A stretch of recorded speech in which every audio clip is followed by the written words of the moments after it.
Hey, good morning and welcome out. It's finals day here at the SLO Cal Open at Pismo Beach, this women's QS 1000. I'm Ryan Simmons. We're going to be calling the action with my co-commentator Jeff Baldwin once again, and we're down to the semis. We decided to run the quarters yesterday for the men's and the women's QS 1000. We've got Kira Pinkerton and Mia Collins in semi 1. We're starting out with the women's, and Ella McCaffrey and Sawyer Lindblad in semi 2, the youngsters. Jeff, how about your thoughts for the first couple days that were epic of this event? Oh, wow. Again, even telling the event director, Andy McKay, we always think it's summer up here. The last 3 years we've been to this event, after coming here as kids surfing amateur events, it was always sleet, cold, gray, rainy, whatever. And every year we come, it's Indian summer, Santa Ana, sheet glass, A-frame turquoise peaks, sunny and warm. Like, this is the first day we've had a little bit of a gray overcast, and we're starting it off because there is prediction of a big onshore flow of wind coming. But yeah, what a 3 days of exciting surfing. The women lit it up. So exciting, such high level. And the four remaining surfers in both draws, really good matchups. Well, yeah, a couple veterans and a couple. We got the local boy Braden Jones. That's going to be a story in the men's event.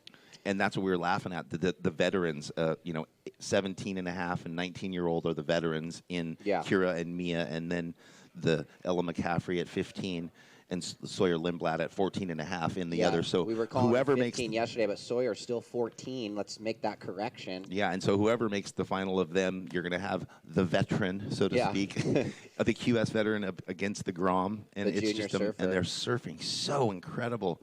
Yeah, so real quick, we're going to switch to the beach commentary. 1 minute till the start. Surfers in the water. We've got Kira. She's going to be in the red. Mia Collins in the blue. Stand by. We're under 1 minute till the start. Once again, everybody watching at home, thanks for tuning in. We've got just about 3 hours of surfing here. We'll be done. We'll have the awards presentation at 11 a.m. 25-minute semis, 30-minute finals, and the waves are super rippable out there. That's what I'm excited about. Yes, we've got the overcast. The gray came in, but the wind is down. The wind is still not up, that's for sure. So 30 seconds. Sorry, Jeff. 30 seconds. Stand by, ladies. We'll be counting down shortly.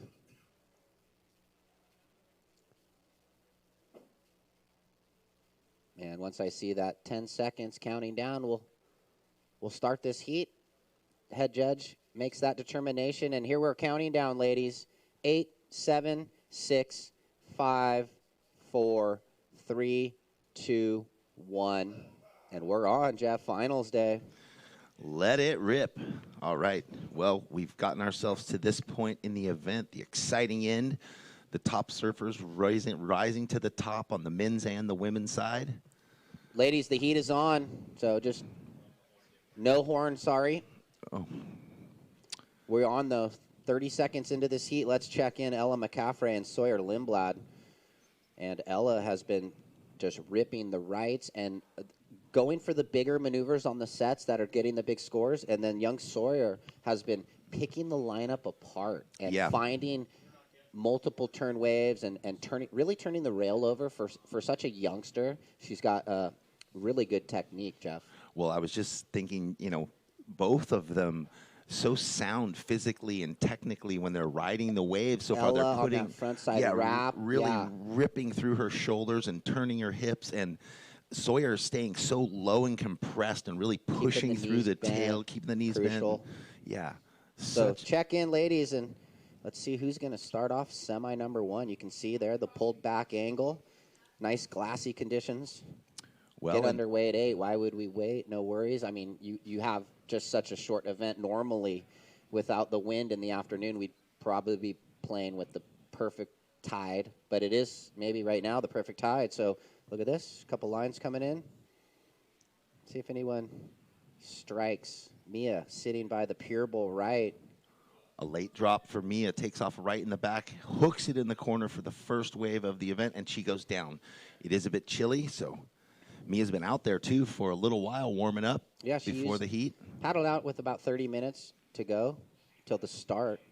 Well, also, Ryan, we were saying getting this event started early, which maybe we'd normally wait, but since we're right below Point Conception, when that wind, when those buoys when you check the buoys and the wind models just outside of us, it comes ripping in here quickly when it decides to. So We need the good conditions.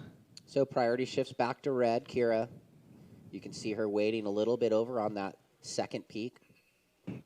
And both surfers growing up surfing piers. You know, Mia's kind of a Huntington Pier local from Newport, but unless there's enough swell to get down in there to the jetties, she'll be up at the pier warming up, surfing the north side or the south side. And then Kira, San Clemente, surfing the San Clemente Pier and T Street a lot, and then obviously lowers when there's swell. Well, like she was saying in her interview yesterday, although she'd been in Hawaii training and surfing, she pretty much surfs San Clemente Pier every single day, you know, when she's home. So Yeah. that there in T Street, but the pier, she's so surfing against the pier is its own unique, you know, motion in the way the current eddies off of the pilings. But here we go. Mia Collins up on the left, smashes the bird and the lip. Beautiful two-turn combo. And Ooh, yep. So trying to fit the second and the third caught her a little bit off guard, but nice first snap. Did get a little down the line second turn before the float climb fall. So she's going to get on the board with a decent score there. Had the 1-3-3 opener for Mia. Kira yet to ride away, being patient, but here, let's watch the replay. And you can see, yep, get out of the way, bird. She's blowing the tail. That was sick. And then comes around the corner. Great style. And yeah, just actually, you know, she completed the second turn proper, yeah. and then went into the float climb and just lost the balance. So, and look at the score coming in, looking pretty good there for Mia. well, there you go. Mia, your second wave, a 6.0 on the left. Paired up with that 1-3-3, she's got the early lead, sitting on 2 scores with 21 minutes remaining. Look at Kira looking just a bit behind that left. Well, priority is with red, and they know that on the beach up here by the where we're sitting, there's the priority electric board, so they're always looking. And I was out on the pier this morning looking back, and it's so bright. There's no way they can miss it. And speaking of being out on the pier, we saw some really cool shots of the first few days of the event on the Surfers of Tomorrow Instagram from the other side of the pier, looking down and in from one of the diamonds. It's a really cool angle. It almost took me and you a few seconds to figure out where the cameraman was. Yeah, you had to decipher it for me because I couldn't figure out the angle. But they've been doing a great job. If you've been seeing the post from Surfers of Tomorrow, the staff that's been running the social media, posting all kinds of nice things. Surfers are commenting. It's a good platform for sure to follow the event also. So Blue, your last wave, a 6. She was paddling out during all of that, so she's out the back now and probably got the memo. A 6 for Blue, and now she's trying to get rid of a 1-3-3.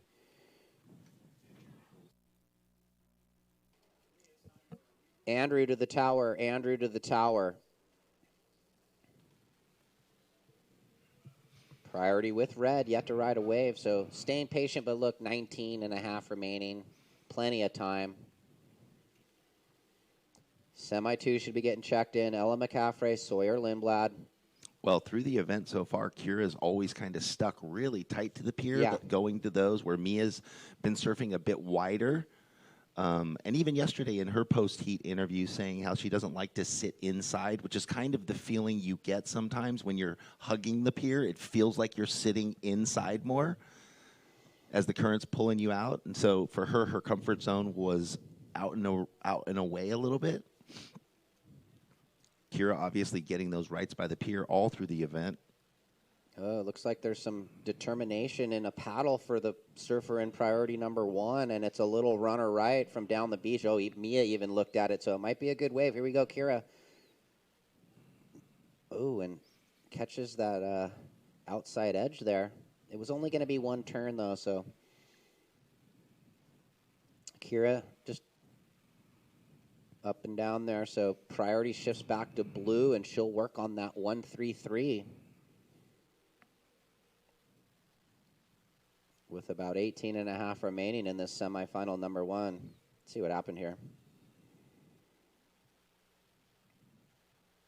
And that was that wave. Look at how there was a lot of paddling because it rolled a long way.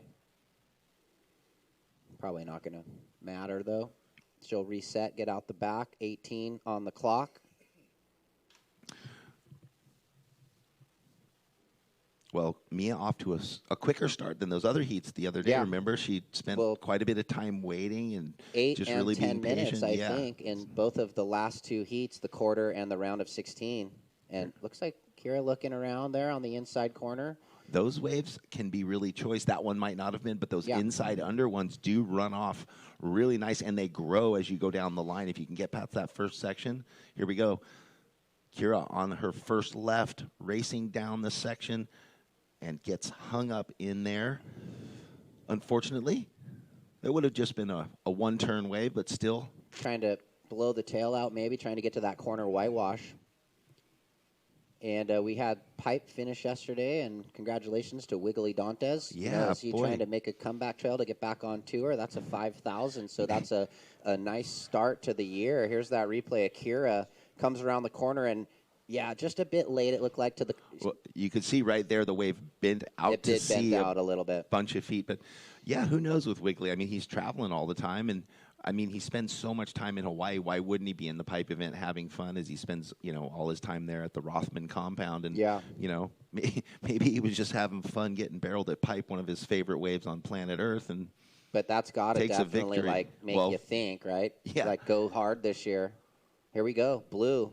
Mia's going to roll in. She's just got a low backup. It could be one connection. And... you saw that staircase she had to drop down and over to get into that corner. Didn't allow her to get too vertical on it. But, yeah, Wiggly, on that side of things, he's sitting there with 5,000 points now going, okay, well, I'm in the top 5 all of a sudden in the beginning of the year. What am I going to do? And he probably got a good paycheck. But right now, the battle between Mia Collins and Kira Pinkerton in colder conditions than Pipeline. Well, he's tied second with Nat Young. Nat Young just won the 5,000 in Morocco, and I'm looking at the ratings right now on the WSL app. Last of Blue, 4.0. A 6 and a 4 has Mia on the 10-point total. Red has priority, and Kira looking for an 8.87 with just the 1.13 on the board. And just quickly, let's get Ella McCaffrey and Sawyer Lindblad checked in, and they probably already are, but just, keeping it tidy here. That is the next semifinal heat that we will see out in the water. 25-minute heats, 2 surfers, top 2 waves. Who will advance to the final? Here we see Kira Pinkerton stroking, looking.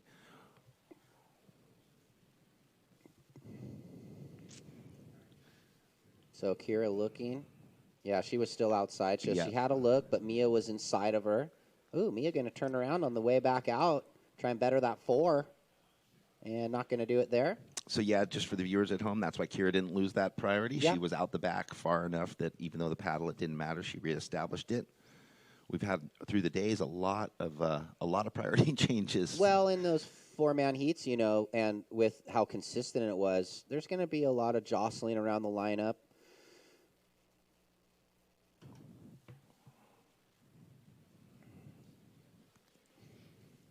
Well, thank you, everyone, also here live for coming out on this chilly Sunday morning for the semifinal and finals action at the SLO Cal Open at Pismo Beach. Yeah, we got a nice crowd out on the diamonds watching the athletes here in Semi 1. Well, we know, although we're on the women's side right now, in a few heats, Braden Jones, local boy, had a giant crowd yesterday, and he's going to draw another one today, which is exciting. Yeah, Braden's Army will be back in full force again probably today, so good luck to the local boy, and that's kind of the ongoing story with a few of the regular names, Kevin Schultz, Corey Arambidi, a former champion, and Brett Simpson, former tour surfer.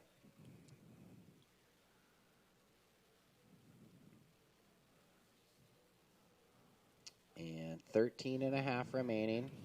Red looking for an 8.87 or 2 new waves. Blue looking to replace the 4 in a battle of San Clemente shapers, Timmy versus Mayhem. Oh, boy. I wonder if they're chatting online back and forth. I doubt it. And you can see the pulled back angle, still lots of swell. We've got the south-south swell in the water and the northwest. Conditions really good for finals day. Yeah. so sheet glass. For a minute, we thought we saw the lip line of the waves changing from that outer wind, but it's staying so perfect. Staying clean. Maybe this overcast is helping us for the first few hours of the day. The calm before the storm. Two paddlers, shoulder to shoulder. Kira Pinkerton, she finds this right, comes around the section, quick down carve in the first bit, nice, clean arc in the second section, and there it always just flattens out right before the pier. Yeah, well, I think that's going to feel good for Kira. There was just a foot slip and a wobble on the first couple waves, so it feels like the bearings are tightening up now, and Kira's going to get a nice little number there when we see on the replay if we get that. Nice little clean top turn, didn't overdo it, and then nice full rail wrap. So, Well, and she was talking yesterday how they Here we went go. back to the replay you can for the see. online viewers. Yeah, Ryan. It's that quick little snap in the soupy section. It's this turn though that she really just arcs it around, and that's where she was saying she worked with Matt Violas with boards from the years past that worked so well. So it's a little foamier, a board with a little more volume, nice curve in the tail. And so she just feels comfortable with that rail line, I mean, and it it looks- pivots and how it good's hooks the over flow? in the corner that on that right so well. So judges deliberating and score looking like it's going to be dropping in shortly. 4.5 red, and now you need a 5.51, so it's game on now. Red looking for a 5.51 after the 4.5. That'll settle her nerves a little bit. Even though she's won the defending champion, you know, you're nervous. It's the semi. So priority does sit with blue, though, and Mia looking to better the 4, and Kira now only needing the 5.51, Kira. And just 11 minutes remaining, so looked like Mia had it in control, but never count out Kira. And the priority does sit blue-red, ladies, blue-red. Absolutely. Wow, what's that? Prisms. Got prism photos. Oh, Mia Go, Ryan. aggressively paddling into this one, builds board speed, gets it up and over, looking for more down the line, carves it around, and one more wrap down before the piling. So looking to better the 4 in the lead. Yeah, well, she got to get a bit more aggressive on that opening turn, and then you could see. We'll go with Kira real quickly on this nice left. Beautiful, quick, vertical snap in the pocket. Not a lot of wall to work with, but we've seen, again, over this whole event, those really can factor in the one quick vertical 6 to 12 hit. Yeah, in that short space, does get the backhand jam. So we're going to look to see if blue betters, and on this wave, let's break it down. She comes around the corner, had that little crumble again, but pretty good off the top, through the lip.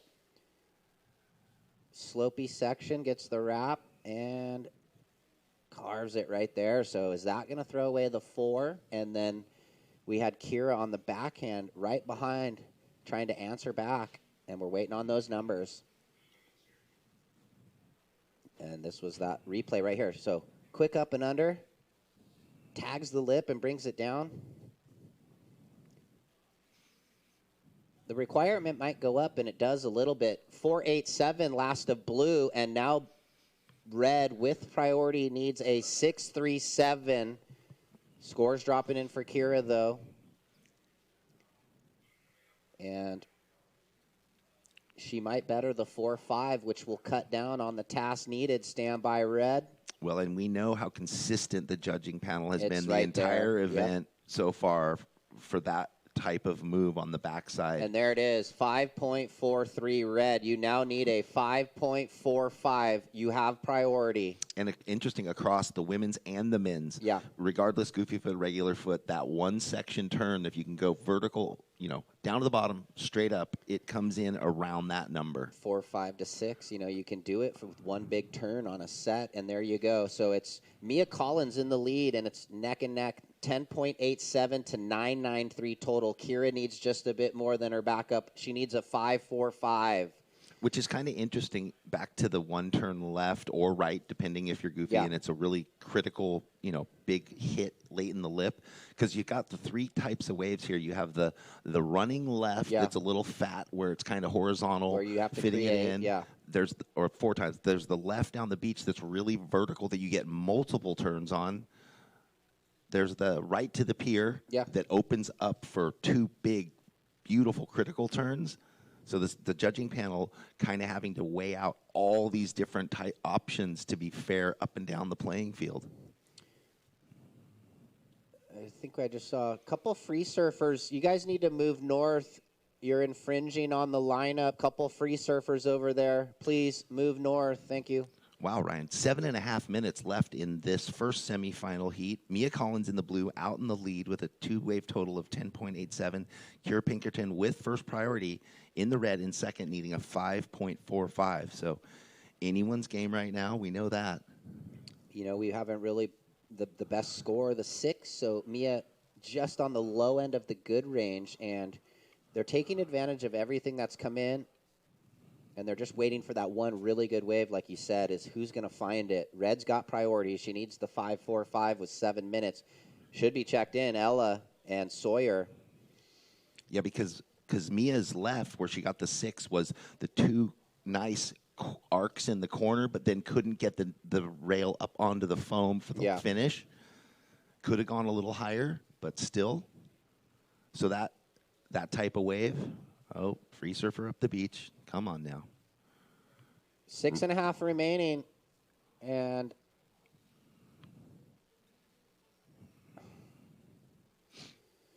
you can see here on your screen, live action. It's been pretty funny. They haven't really. It's almost like, they've been glued together. Like, yeah. hi, I'm right here. Hey. So there's some intensity in the lineup right now. I don't think they're chatting or anything with 6 minutes remaining. Blue holds on to a slim lead, trying to work on the 4.87. Red looking for the 5.45. Here we go, more waves. So they're hunting the lineup and looking for anything they can improve. Or for Kira, look to get that mid-5. Blue, you're now trying to better a 4.87. That's your low, Blue. And 5.5 minutes remaining, nearing that 5-minute warning.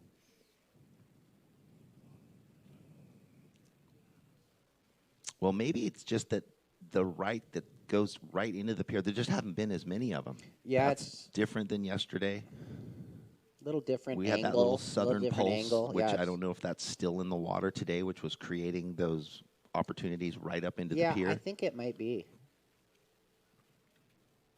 Little combo swell. 2 to 4 feet. 5 minutes on the clock. Here we go. Down to the last 5 minutes, a semi-1. Red holding on to priority. It's important for the surfer that needs the score right now. And she's looking for that mid-5.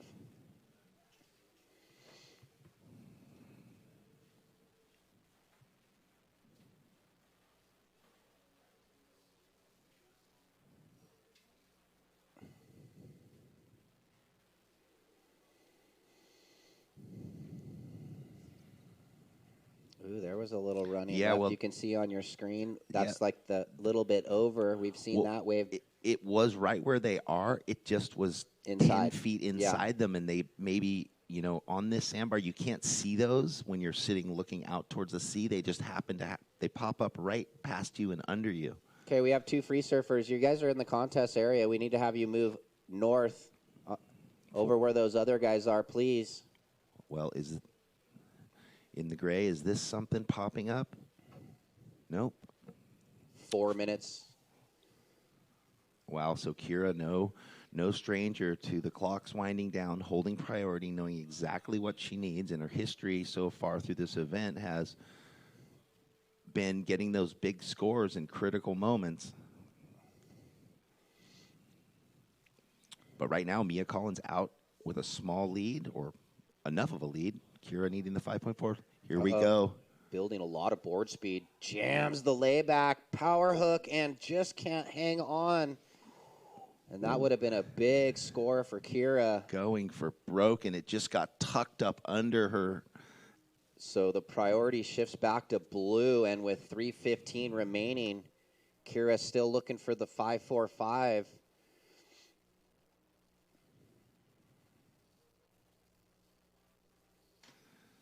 Here, let's watch. She built so much board speed and went huge on the layback, blow tail, fin release. She just got a bit stuck, didn't let it release early enough. 2:45. I love the commitment, though, in the surfing. Oh, yeah. I mean, she pushed it all the way. Looking at a little runner on the inside. So with 2.5 remaining, now she's on. And it's hard to, it's hard to say in that situation if bringing the nose all the way back around was the motion, or if blasting through it, trying to get to the next section if there was one. But yeah, I mean, it's tough to say because it's going to be a excellent or near excellent range score if she rides out. But did she, try and get too much out of it with 2:10? Here, it's not over. Red. And that's not the wave. So still has time with 2 minutes remaining.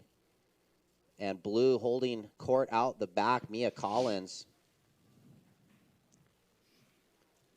And it looks like a set approaches.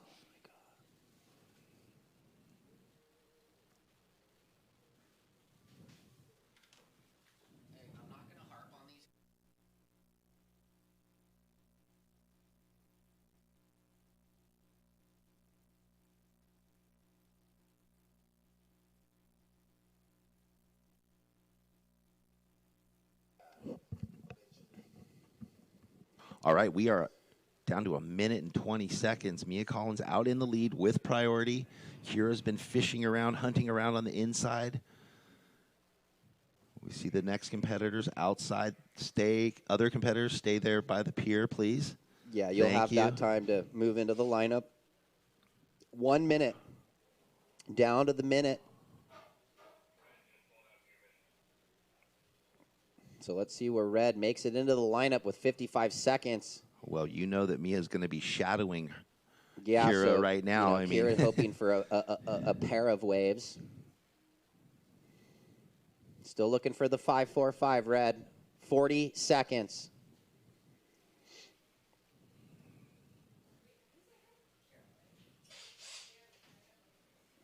oh, Kira sneaks away Oh. underneath Mia. Will she get into this for something? No. 25 seconds. And Mia comfortable to just duck dive under that wave as the clock winds down. And that's that. Kira's turning and coming in with only not enough time to get out the back. 10 seconds. We're going to count it out. Looks like Mia Collins on to the final. Here we go. We're going to count this one out in 4, 3, 2, 1. And congratulations to Mia Collins. No offense to fast, but slow is good for the soul. While the rest of the world is busy racing to the end, slow gives your life the attention it deserves. Inhale. Exhale. Let us show you the world you've been too busy to see. Soon enough, you'll discover that slow cow is just your speed.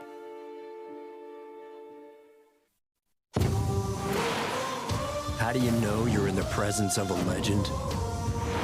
When there's not a break, hit, drop, trail, or challenge they can't handle. There are many SUVs, but there's only one legend. Legends aren't born, they're made. Hey, welcome back to the Slow Cow Open at Pismo Beach Pier. We've begun semifinal number 2, and you can see 45 seconds off the clock for the folks at home. I'm Ryan Simmons, calling the action with Jeff Baldwin all week, and we just saw Mia Collins in a great battle versus Kira, and Mia outlasting Kira Pinkerton and into the final. And here we go, live action. Jeff, take it away. Oh, my gosh. Look at this. Ella McCaffrey on her first wave. Gets it up in there and just comes unstuck. We saw that in the last heat, too. Maybe it's the cold feet. Maybe it's just feeling the waves. But Nerves, it is chilly. possibly. Nerves. Yeah, These we've got youngsters in this one. That's the story, 15 and 14. Yeah, well, and while the girls are walking up the beach from the last heat, congratulations to both Kira Pinkerton for making it to the semifinal this year after a great run this event, past champion from last year, so not a bad record at the Pismo event to go first and then third. Yeah. And now Mia Collins into the final to come up against either Ella McCaffrey or Sawyer Lindblad. Yeah, and for Kira, she's going to be heading off to Australia, so good luck down there, Kira. And this is just a nice little stepping stone for her. She's looking to qualify, so irregardless, she was, let's watch. Backside jam from Ella. Yeah, you know, in that it's like a warm-up event is what I'm thinking. Yeah, because in the end, she's going to be seeded into events worth 5,000 and 10,000 points. So, you know, a 1,000, even if you win, eventually maybe washed out in the top 5. Yeah. But got a lot of heats under her belt. Can go back and look at all the sheets and just be like 8, 8, 8, 7, 9, 8. Yeah, you know. I mean, so you can't win them all. High heat average totals, amazing. You know, and when you're coming up on the QS, you have to learn how to lose. Not that she already knows that, but you lose way more than you win. But it's congratulations to Mia moving on, and that first wave for red, it's a throwaway 1.33, and we're checking in Kevin. Hopefully he's not eating avocado toast in the cafe. I don't think. And Braden, check in. That's right. I don't think he'll make that mistake again for a while. At least he owned it. Well, yeah. Said, I didn't listen, I didn't check the board, but he's whatever. Real, you know. Yeah. What you see is what you get with Kevin, and that's why we love him.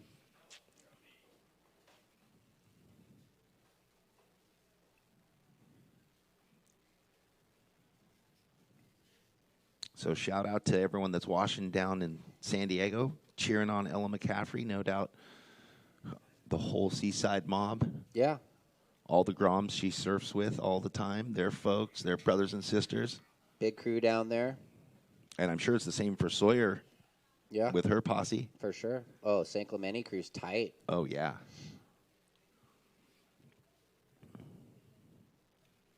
And that is what's cool, because it's not maybe just the young Groms that they surf with. It extends up to Kalohe and everyone else, and the Colapentos, and like they're all checking in. Kalohe you know, will drive to like junior events and on support. finals day and support the San Clemente Groms. That's what I meant, and be down there. And so he doesn't have to do that, but he does. And I'd have to say, like down our way, probably Jake's watching Marshall wherever he is in his travels, and his brother and their family. And everybody's all everybody tuned else. in. Now that Taylor Clark and a bunch of the other locals down that way, and all the guys that were up in this event.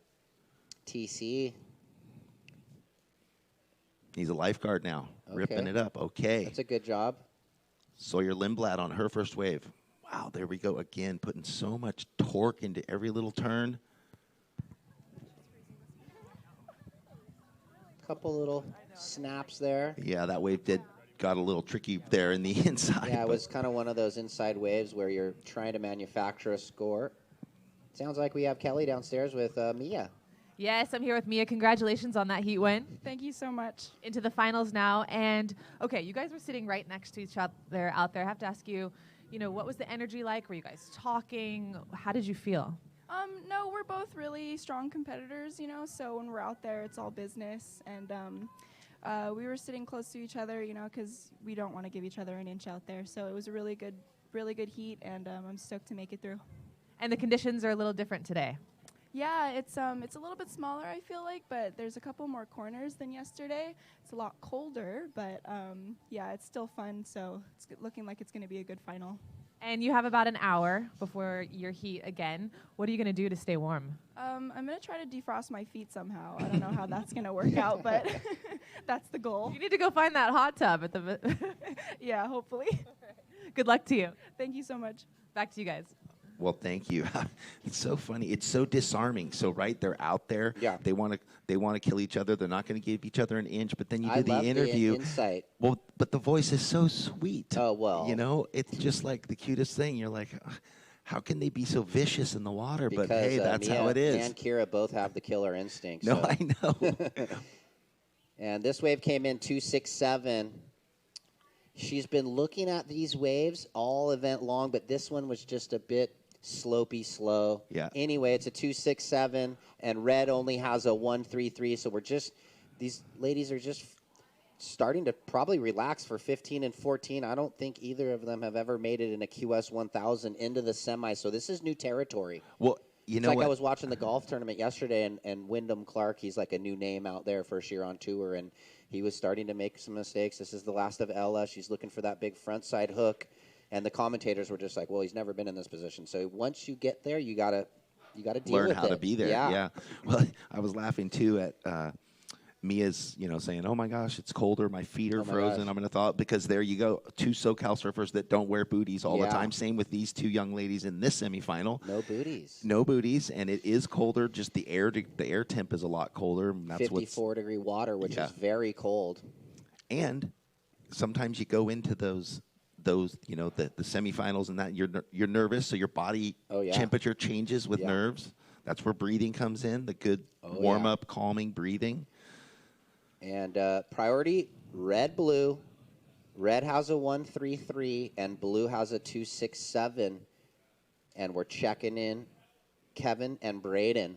And it looks like more people starting to fill out on the pier there and the diamonds to cheer on the local boy. It's a great story. Braden Jones up against Kevin Schultz, who has been in the event probably all 3 years and pretty much has great results in the event every time he's done it. And here we are again with Kevin into the semis. Well, and Kevin's had good results here too. That's what I'm saying. Oh, I thought No, yeah, Braden. Yeah, Kevin This is Braden's best giving for on the local boy. the air show clinic the other years where Oh, we were yeah. like wincing every time he'd fly over these 6-foot lips into the flats and land them. We were like, ow, youth. I still can't pull the name. We're going to have to get it from Ruby, but the Costa Rican German, didn't he win that 1 year? Last year. Yeah, last year. And or the end of 18 Yeah, and he in didn't, October. or- Yeah. he didn't I come just- back this year he to was defend. in the ISAs. It's like, it's right on the tip of my tongue, and I can't remember, but he... Tall, dark, and handsome, I remember. Yeah. Big So- smile, was so stoked in the interview after with us. 16 and a half remaining. And the girls just searching. Mia called the conditions a bit smaller, but maybe a bit better shape. Colder, though, like we were just talking with the overcast, not the blue bird, just epic Indian summer winter day.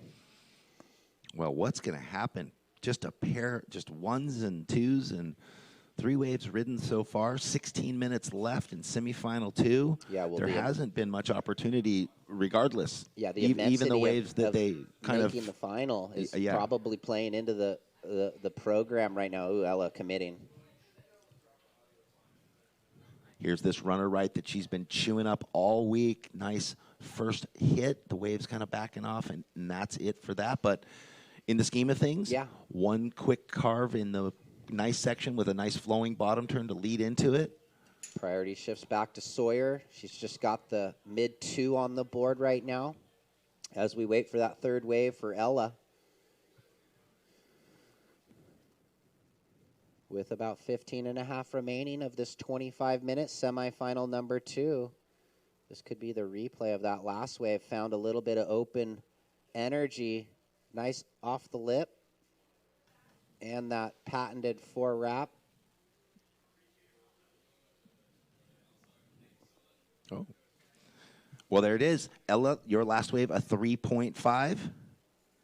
Blue on the overhead drone angle looking at this mid-size right. She's been loving. Quick snap. And Ooh. there's a clean connection. So that how you want to finish a little mid-size wave to, put something in the judges' minds. Clean little first snap on the rail and then a nice vertical finish with the proper timing. Nice explosion. Yeah, good Probably punctuation. see that maybe be the best wave of the heat so far. Let's watch the replay here on that from the drone. So nice. You see, turning the inside rail over, hopping, and clean connection in the froth.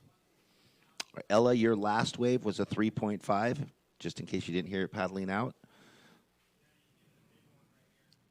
And we wait for Sawyer's. She needed a 2.17 at that point in time with Ella sitting on a 133 backup score. And scores starting to drop in here to the scoring tablet. We'll let you know once we drop the high, the low, and we average it out. And there we go with Sawyer manufacturing a score on an inside. Leon Glatzer was his name. Thanks, Parker. Leon Glatzer. There we go. And Schultze was in the final. So that's it. Yeah, I mean. So he is a semifinalist today and a runner-up. Yeah. Yep. Last year. Oop, there it is. Go ahead. 6.0, Sawyer. Your last wave, a 6.0. So Sawyer now into the lead with 13 and a half minutes remaining. Ella, you have first priority. You're looking for a 5.18. And there you go. Red holding priority now needs 5.18, and blue looking to replace the 2.67. So now they're starting to get settled in. They're relaxing a little bit. They've brought the heart rate down. Well, 13 minutes remaining. Yeah, again, so consistent. We see one big snap in that 5-point range, right? If it's a critical snap. Well, that was a 2, the down carve, and big solid, big solid finish. Came out with a bunch of speed, executed perfectly in that corner. So a 6. You know, right there, low end, good range, and putting her back in the lead with 12 halfway through the heat, 12 and a half remaining. So Leon Glatzer, and that was when it went air show. Mm-hmm. Kevin Schultz, a former runner-up, and he may have even been in the quarters of the first year when it was South Swell, and I think it was it Corey that won it that year? Yeah. Yeah. And I think as it came down in that final, Kevin was having these big frontside reverses, and I think he might have fallen on one, and Leon got a left and did a massive backside rotator, and that was got like an 8 or something. That was the difference. Yeah. So Kevin trying to avenge the loss, but he's got to get through semi one. Check in, boys. Schultz and Braden. Pierre starting to fill up here for the local boy coming up next. 11 and a half remaining.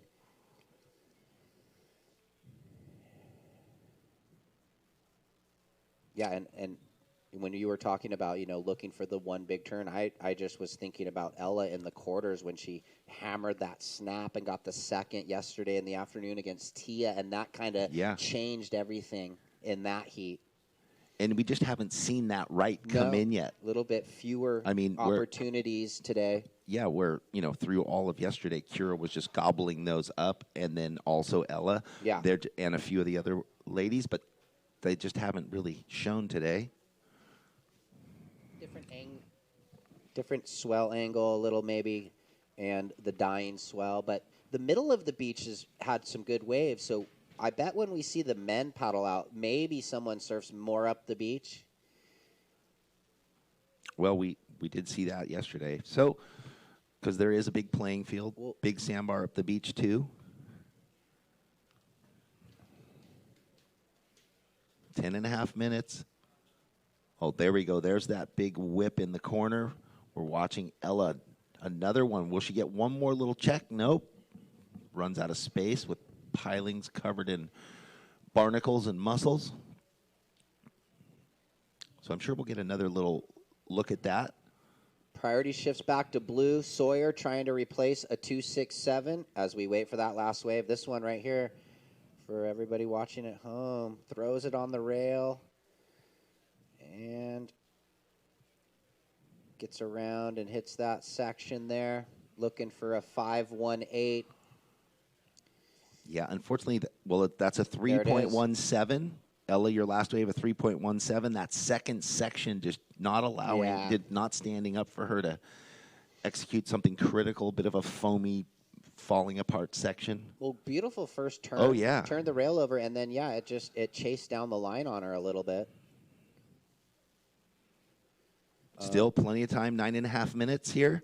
Sawyer Lindblad out in the lead in the blue with a 2.67 and a 6.0. Ella McCaffrey in second in the red with a 3.5 and a 3.17. So she's looking now for another wave to get a 5.18 and turn the heat and jump into the final.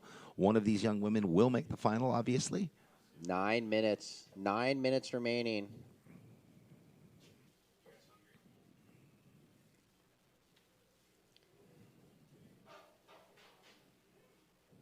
There's Kev with that magic 5.6. Mm-hmm. Pink and powerful. Kevin just ran by down. Yeah, I saw him on the beach, fired up, ready to go. No avo toast, on time and early. So we've got Kevin Schultz, Braden Jones, semi one of the men, and we've got Corey Arambeedi and Brett Simpson, semi two.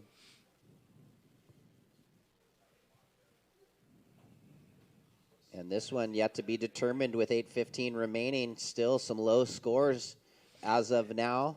Here's Red on the backhand.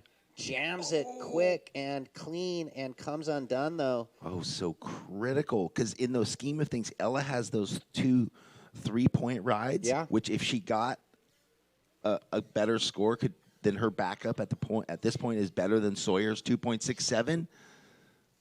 Oh, man, she slammed that. She just had to turn the front down with her front foot. Didn't get a push through, but here we go. Ooh, oh, Sawyer, up and out. Possible paddle battle back out right now. This will be fun. Looks like Blue might have a little edge, but you never know. They're going to have to punch through a couple waves, and you never know where you end up after the turbulence.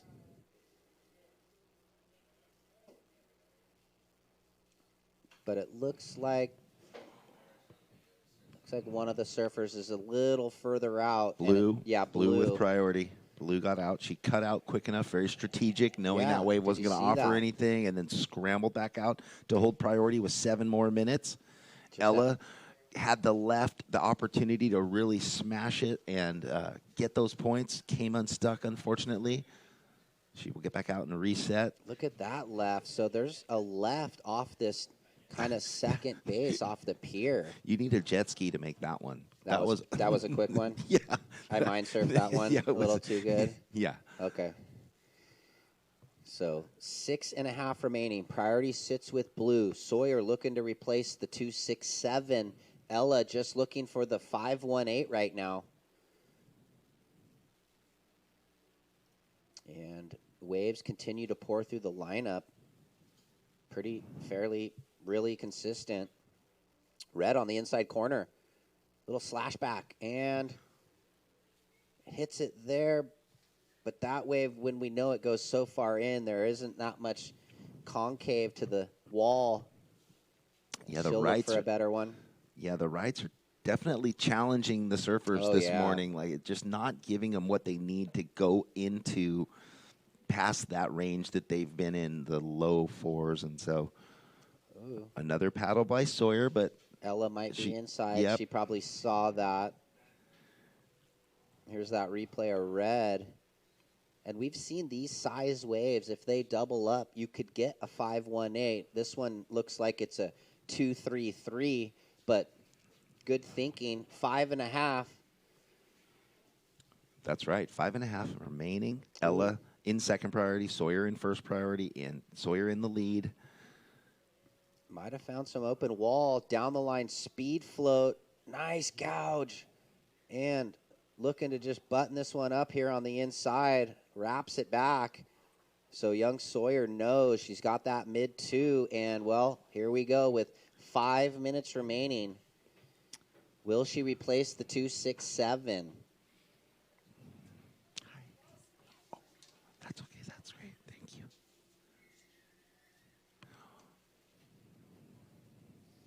Yeah, I'll go. Thank you. Thanks. Wow, brekkie time, Jeff. Brekkie burrito. We got the little yogurt, snack, fruit. Thank you to Splash Cafe. Let's watch this last replay. Speed float, read it perfectly, and then turns the rail down for the 14-year-old. Scores dropping in. 5.33, Red with priority, now needs 7.83. So very smart surfing from young Sawyer Lindblad out of St. Clemente to replace the mid 2. and now making it a little tougher on Red as she needs a 7.83, Ella, 4 minutes.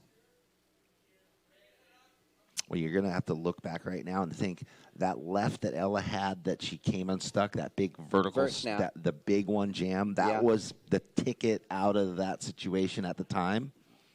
Yeah, that would have been probably right there in that 5 to 6 range, and it would. But with 3:45 remaining, never count her out. She could get 2 good scores, or just looking for that wave near the excellent range. 7.83, Ella is the number.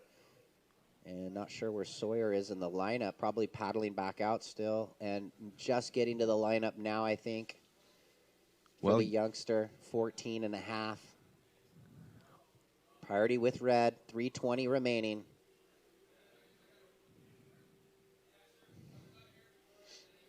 Well, good that we have few people watching at home.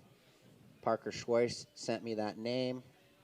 Nice. Thank you very much. I know a lot of the crew on the East Coast in Florida have been tuning in. Aaron Cormican, Gorkin, creator of the Gorkin Flip. He was tuning in. He had a couple athletes in the women's draw that he shapes boards for. Blue, your last wave of 5.33. You've extended the lead, Sawyer, and now that's your low of 5.33. Ella needs a 7.83. Blue up the beach. Not waiting around. Oh, yeah, there's this little, that one's going to run off. But we have seen quite a few lefts run off on that sandbar there. So it was second priority and the lead. She's happy to sit and choose where she wants to take a wave. Yep, Red holding on to that first priority. Blue can't do nothing about her, trying to find the wave she needs. And nowadays, even if she paddled over there, Ella's not going to let that affect her. No. 2 minutes. And the pride of Seaside, the youngster, Ella McCaffrey, looking for the 7.83 right now. Seaside's been firing. Shookie's posting all these photos of ripping. Everywhere's been firing. He's in the over 50 set for you, Encinitas board riders. That's right. Head lifeguard down at Solana Beach. And that's where Taylor Clark's working. Oh, that's cool. Under him or in the summers. I'm not sure if his hours get cut back. I think they just did some tryouts, Hey, you want a job? Come down. And so that was really cool, and it pays well, and you're working down at the beach. Not bad for a surfer that doesn't want to do the QS or whatever. I mean, he's so young, and if he's transitioning out of chasing the qualifying series to get in, in his early 20s. Imagine 10 years from now. Great job, pension, salary. Yeah, so it's a good life. Down to 1 minute, Jeff. Can Ella pull out an excellent score range to turn this heat? It only takes 3 seconds, right? Yeah. You just have to be up with 1 second to go. Well, 48 seconds. She's got priority. Will she get the opportunity? Stand by next heat. Stay by the pier. The guys know. Give these girls the room. 35 seconds.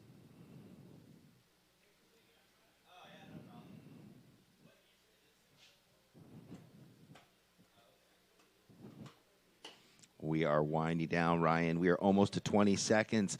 Will the ocean provide a chance for young Ella McCaffrey from Seaside area in this semifinal number 2? Well, she needs a wave. It's 10 seconds. She's looking at a wave. What is it going to offer? We're going to get the countdown as we watch 4, 3, 2, 1. She's up. It counts.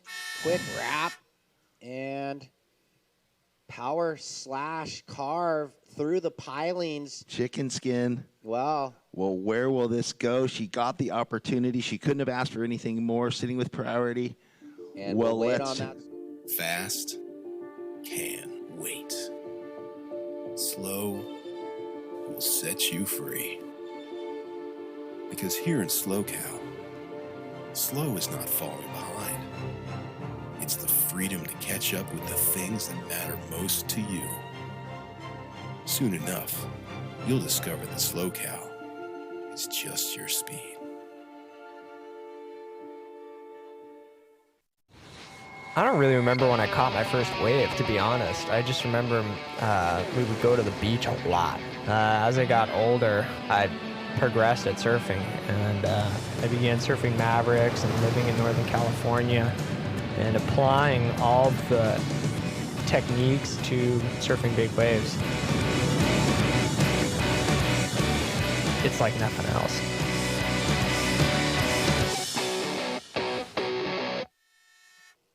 Hey, welcome back, everybody. That last score came in for Ella McCaffrey. As we went to break, it wasn't enough. It's Sawyer Lindblad on to the final. We're in the men's semi-1, and you see former finalist Kevin Schultz back to his old tricks and just can't ride out. Straight away, but give it up to these two young women walking up the beach. Yeah. Thank you for the show all week. You guys were ripping. Congratulations to Sawyer into the final and Ella making the semifinal of this event. Well, and getting right down to the wire and gets the wave, holds the nerves together. She and surfed to an excellent score, but the wave wasn't going to allow it. Just small inside, but great surfing, Ella, as you see the replay of Kev right there. And, you know, Ella's not going to be too bummed. $1,000 richer and 650 points. So congratulations to Ella, and great job to Sawyer into the final up against Mia Collins. So that's going to be a good battle. That's our ladies' final. That's right. And that's going to be, 50 minutes from now. But right now, in the water, in the red, Kevin Scholes from the San Clemente area. And Braden Jones in the blue from right here in Pismo Beach. He's got his crew out on the diamonds screaming to him. Kevin Scholes up again in the red. He is going back to the same antics, and he sticks that beastie little air reverse into the flats. It sure doesn't take him much space to find the projection, does it? I'm trying to snack on this burrito, but I'm coming back on. That thing was mental, Kevin Schultz. That is, I can't wait. Can we see the replay, please? He only opened with the 1.5 on that prior. That one might have even been a bit gnarlier. I Here guess it is. Let's break this thing down. He's got his feet set, and the kid, wow, waiting on that score right now. And how fluid through the transition. Like, he just let his upper body be in perfect harmony with his hips rotating. There it is, 8.0. And you know, this is what Kevin's going to do. He's going to squeeze because he's such a kinetic surfer. So Braden out the back in blue. Well, and with that quick start, with just 3 minutes gone, he could have had 2 8s or whatever that first wave was, right? Luckily for Braden, he didn't. So Braden with priority. It doesn't matter, right? But don't Braden's count out, come back don't through the count event. out the power surfer local boy. This thing's far from. He's got his air game. Just Who do we got begun. up now? Kevin. No. So our prediction was right. Both of the women's semifinals, they surfed off of the pier. But quickly, we are going to go down to Kelly with an interview with our last heat winner into the final, Sawyer Lindblad. Congratulations to you. How you feeling? Really good. This is my first ever QS, so I'm just really happy to make the final. So awesome. Yes. Okay, so what's your strategy going up against Mia? Probably just look for those pier bowl rights and just try my best. Have fun. We look forward to seeing the heat and go get warm. Thank you. Back to you guys. Oh, my goodness gracious. 14 years of age, first QS event ever. So all she's had is amateur events and pro juniors, and now she's in her first QS. That is the way to start your QS career, ladies and gentlemen, into the final. That's incredible. That is pretty wild. Well, thank you for the interview. She didn't complain about being cold. She's so fired up. She made the final. She's like, doesn't feel anything. Love it. Well, congratulations again.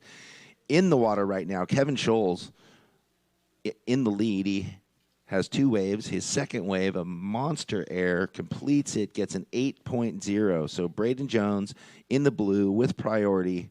Biden his time. I was going to say our prediction was right. Both of the women's semifinals, they surfed up against the pier. These guys surfing where they have the whole event down a bit further. There we go. Our surfer in blue getting his first wave. One big vertical smash on that right that kind of backs off into the left there.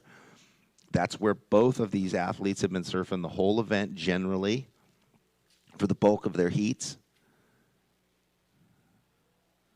Braden drops over that staircase and tags it.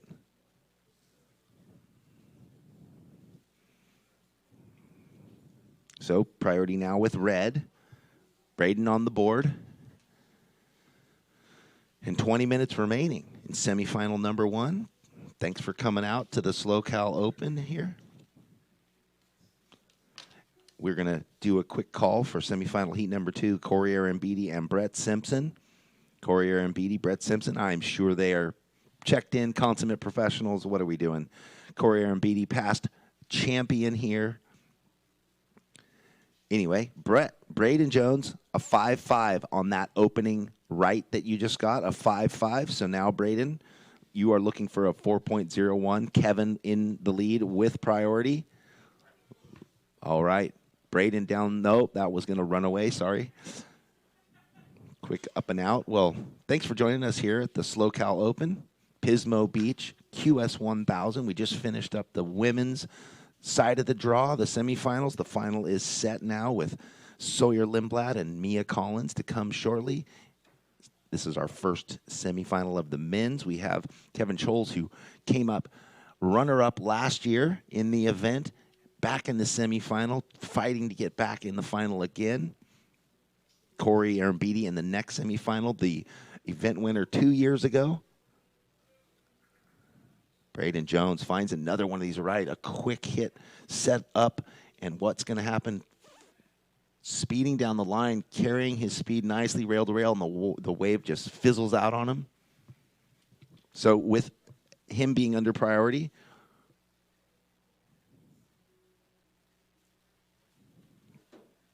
we were watching the replay. Kevin must have had a short wave too. Well, that was a first nice hit there for Braden, and he was just looking for it to stand up, give him something, but it didn't offer him anything. You can see how electric his surfing is, how excited he is. He's in tune with his equipment, flowing with the wave. So Kevin Scholes back outside with priority. Small score dropping in for Braden. It was a 2.57. Braden still looking for the 4.01. He'll be out the back with second priority. Just under 18 minutes to go. Red, you have priority.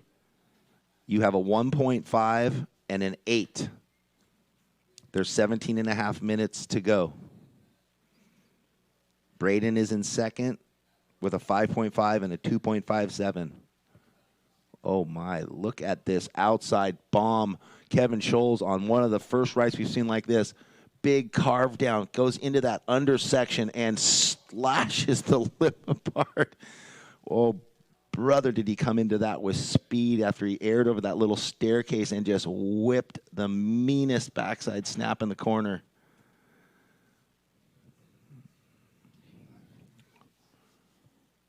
Well, that was the first of one of those rights that we've seen.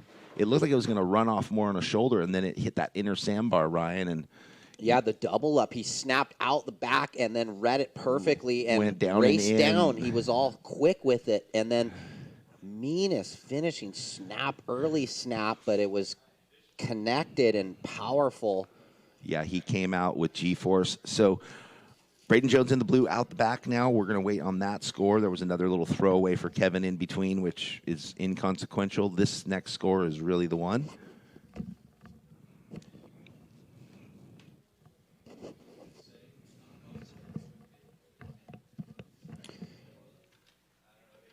Got to untwist my line there. So we're waiting on that last of red, trying to throw away a 1.5. See ya. 1.5 once that score drops. 16 minutes remaining.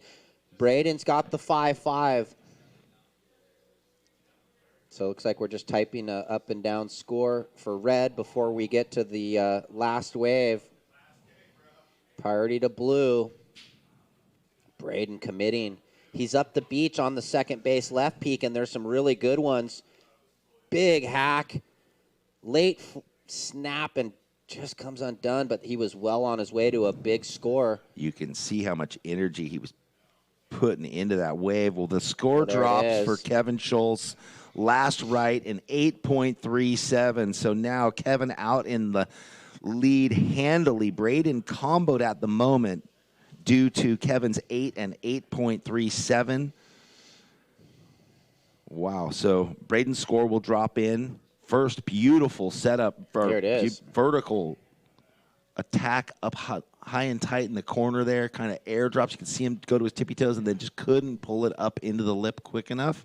Did everything right. It was just he didn't have enough time on that second turn. He even was on the high twitch motion. It's a 4.67, but it's now 16.37 combination, so it's going to need to be 2 huge scores to get into the lead from Kevin Scholes. Yeah, so he's now in a 14.5-minute heat, basically.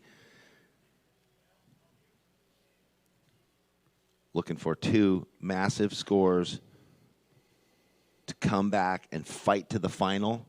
Kevin with his hands around the throat. Boy, Yeah. what a start. And you know, we saw it from the very first wave. And now Braden, though, Well, his action looks so on. Oh, yeah. He's just like, okay, I got this. I got he this. can Give me the easily wave. get Give me the pair of opportunity. eights. Especially being at your home break. He surfs out here all the time. He's feeling comfortable with things. He looks like he's on game right now. Time call, 14 minutes. Blue, you're in second priority. You need 16.37. You're in combination. Last of red, 8.37. Red, you're trying to better an 8. Time call, 13:30. And that's the deal, is the boys both raising their hands, wanting to know the situation. And that's how it plays out with multiple 8s. Schultz way in the lead. Braden Jones with a 5.5 and a 4.67. Looking at a wave right here. And he's going to run down the line on the forehand. Expect something big out of Braden. Oh, and that would have been tail high. He just lost the connection.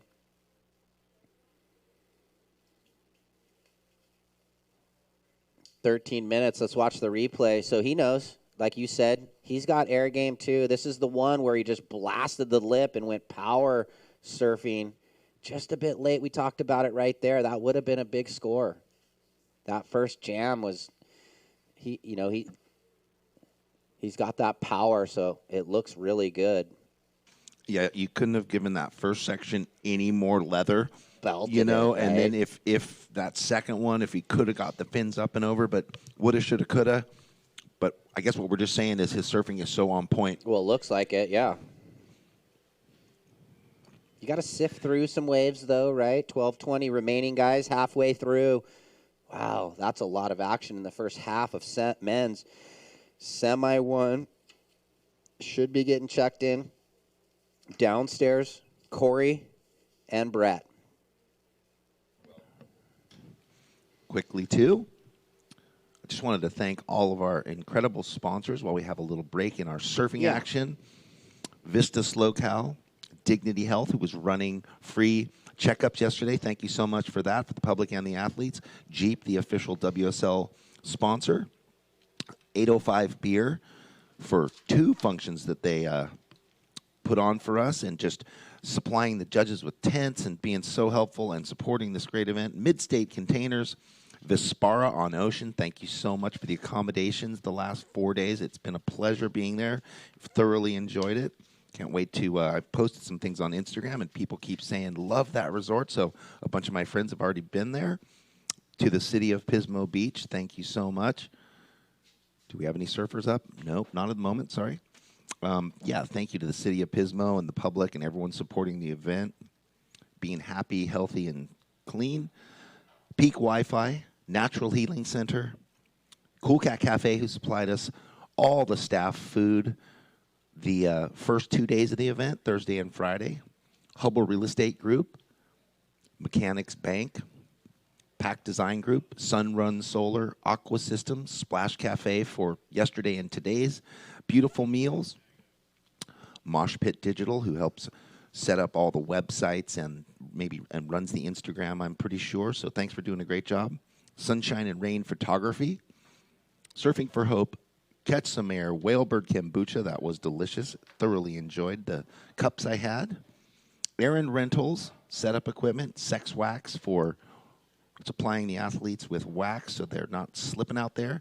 Thank you to Scorpion Bay Morning Coffee for keeping us revved up in the morning.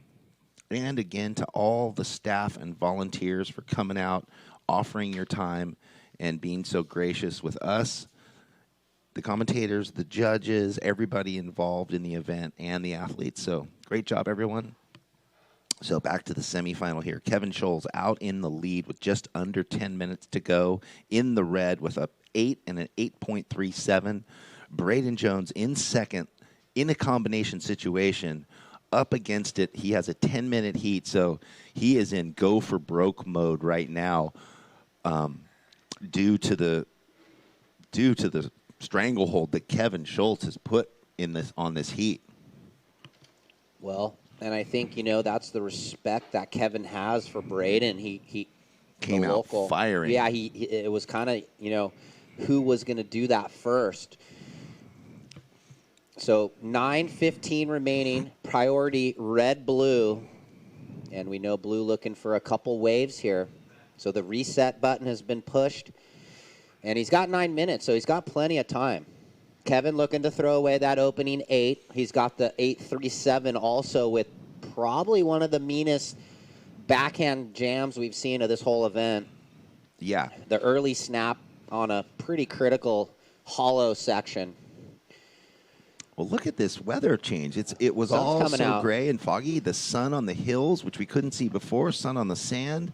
Well, sometimes... I think we timed it perfect because you know how sometimes when the gray clears and that's what lets the wind through. Come up. Yeah, good call. So that's why we ran this early this morning due to the fact that we think there is a big kind of windstorm coming down the coast around the corner from Point Conception, and when it decides to come, it's going to beat us down.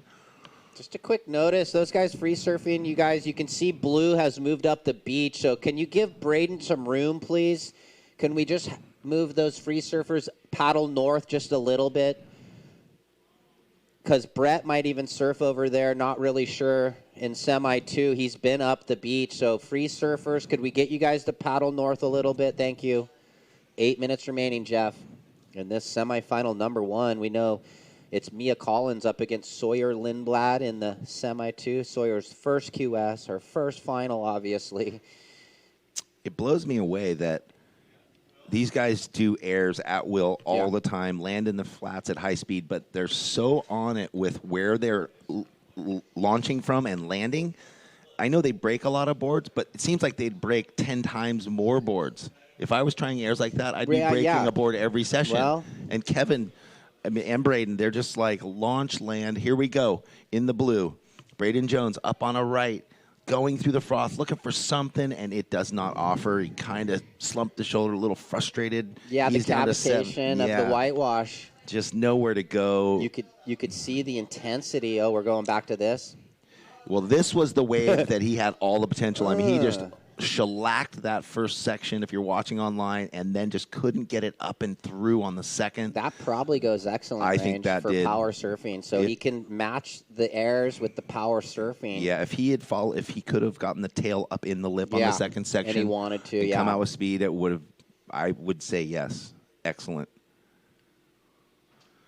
So it looks like Kevin has moved up the beach a little bit. Oh, yeah? You got your binos. I can't see that far right now.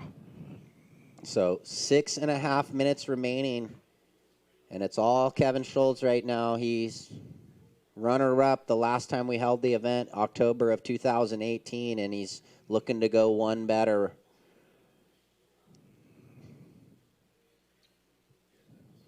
And that next heat, Corey Arambidi. I saw him Ventura's walking out. finest up against Brett Simpson, HB, former tour surfer, now head coach of the USA Junior National Team.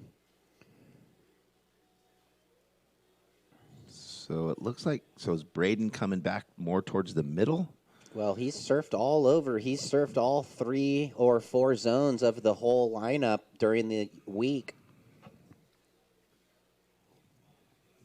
Oh, there's new coffee downstairs, Jeff, if you want to go refill. Oh, that's right. This morning it was already all You had the bottom of the barrel. No, fortunately, Kelly, our interview star, gave me some of her cup. Oh, how nice of her. Yeah. 5.5 remaining. I'm loving her beanie today. Oh, yeah, she's got some mad style happening. It's really great. Where yesterday she was claiming or complaining about being too hot, and the day before, and this morning she's like, "I'm freezing." She had mittens, the beanie, a like Patagonia or some kind of parka that goes down to the mid calf. 5 minutes. 5 minutes remaining out there, and Braden Jones, the local, still looking for a couple scores up above 8. Looks like a nice set approaches. Blue had a look. He's got second priority, so he'll stay second priority. Look at us. We are a tightly oiled ship between the commentary, the technical staff, the flag staffs, the priority, the judges, beach marshal. We're a well-oiled machine here at the SLO Cal Open in Pismo Beach. We got about a month break, and then we're going to be the SLO Cal Open in Morro Bay the end of February. Looking forward to that. I'm sure a lot of the athletes that are in this event, men's and women's, will be there. Well, maybe not as many of the women, because I think a lot might be actually over in Australia. We'll see. February 27th through March 1st. Another men's QS 1000. Thanks. Oh, it's not a women's too. Excuse me. Oh. Or is it both? I don't know. Let me check. I should know that. I'm assuming it would be both. No, but- it's men's and women's. Okay. And it might be, let's look at the dates as far as for the women's. Maybe they're done with the Australia leg. But anyway, we have... No, it's actually, it ends, and then the next day, it looks like Newcastle starts. Gotcha. Well, And then Sydney's a week later, the CS. so there might be a shift with some of the athletes that were on the women's side of this event. Down to 3.5 minutes left. Kevin Scholl's in the red, in the lead with a pair of 8s and more. Braden Jones with second priority, in second place, with just over 3 minutes, looking for 2 8.2s, basically. Yeah, he needs 2 good rides, so. Well, he needs 2 8.2s, which is no easy feat in this short of time. Just under 3 minutes.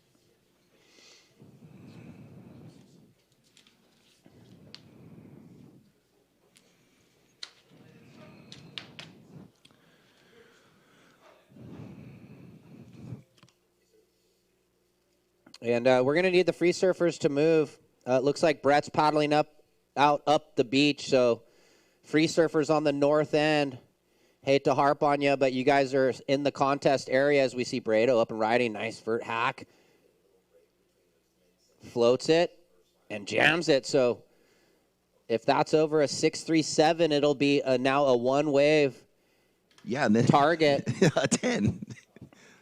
Yeah, anything over a 637 will make him need less than a 10. I know. Still. So 2 minutes. Optimism. I know where you're going. That's where I'm going too. Look at the size of this set pushing through. I mean, that's that south. Not a rideable one. Because you can see it pushing up that way. Waiting on that last of blue with 1:45 remaining. Once again, free surfers, we've got a competitor paddling out on that north end. Oh, Dewey, is Brett up there? Yeah. Is he going back to his Well, comfy Rip Bull place? left. We've been watching it just fire off all morning. Everybody deciding to surf by the pier, but Brett is going to stick to his theory. He's in the dark blue, right? It's Yeah. hard to see him against the... Yeah. 1 minute 15, last of blue, 5-5, not enough to get out of the combo. So 1:10 remaining, and Braden's going to paddle out, but it looks like it's going to be Kevin Scholl's on to the final. Wow, so we're going to have to be on it in this next heat since there is 600 yards of separation between... Well, Corey's going to surf the Pier Bowl, Yeah, that's most what I mean. likely, and Brett's going to surf the Rip Bowl left up the beach or like that third peak over, and you can see it. Well, you can't see it for the folks at home, but we're watching the up the beach sandbar. There's 3 sandbars today that are firing off, Yeah, Braden was surfing the second one. You could see there. He was looking for those rights against the grain early in the heat. It's literally like 2 city blocks away. Yeah, it's so far, the contest area. It's beautiful. But we got Red up and riding. Going to give us an air show. Whoa, full rotation and over-rotated. He over-rotated. That thing was Albie Matmiola. What was going on there? 15 seconds. So it's He Kevin Schultz on to the final and an equal third for Braden Jones. As we're going to count this one out, guys. 4, 3, 2, 1. We'll be back from commercial break after this.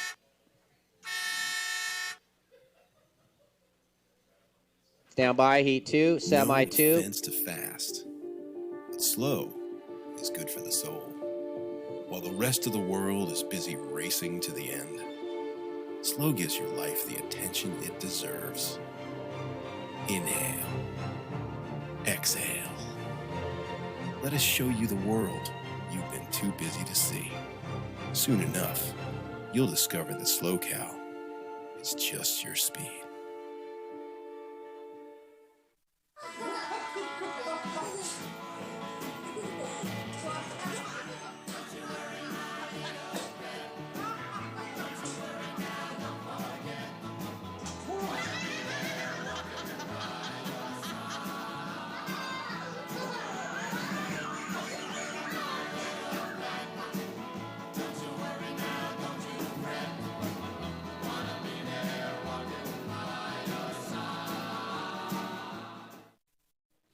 Hey, welcome back, everybody. We have just begun semifinal number 2 here of this QS 1000 at Pismo Beach Pier. We've got Corey Arambidi out there up against Brett Simpson. We got Brett Simpson surfing way up the beach and Corey over by the pier.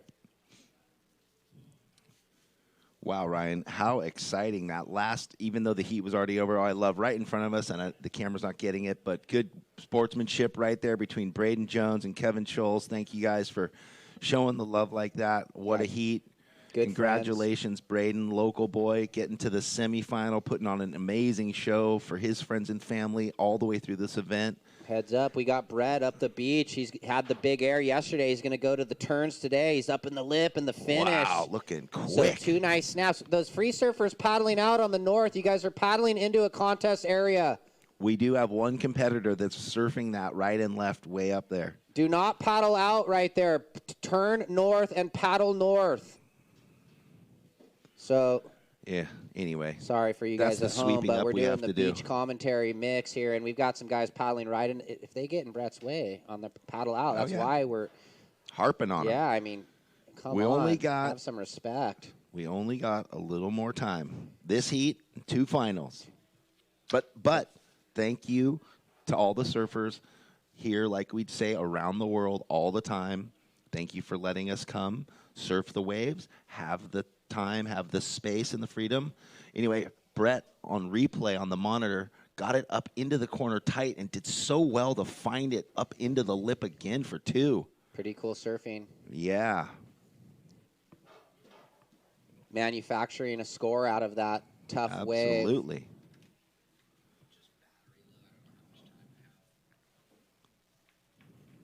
Oh, well, there you go. Look, we need our tech guy to keep us sorted out. Brett Simpson, your first wave, a 5.93. Brett, a 5.93 on your opening right. Well, he'll take it all day. And although the drone shot shows Corey Arambidi just sitting there viewing it live, there's definitely something coming. I don't know if it's going to be too much of a wash through or will it open up.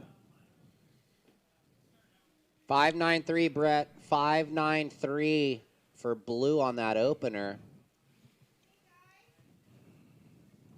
So we will be shouting out the priority, and they can see the monitor, but they're so far separated. It's in the early stages of this heat, not going to make much difference unless they come together. So we know past champion 2 years ago, Corey Arambidi, back in the semifinal, looking to take another one, or at least get in the final, to go up against Kevin Scholes, who was runner-up last year. I mean, that could be cool, you know, the defending champion or former champion up against former runner-up in the event. Well, and since the event is so new and this is the third one, it's pretty cool to start having that legacy build, right? Yeah. To have your first inaugural Corey champion, and Corey, Leon. in the semifinal Yeah. right now, and to have Kevin from the semifinal in the second one, or to get second in the second event and now be in the final again.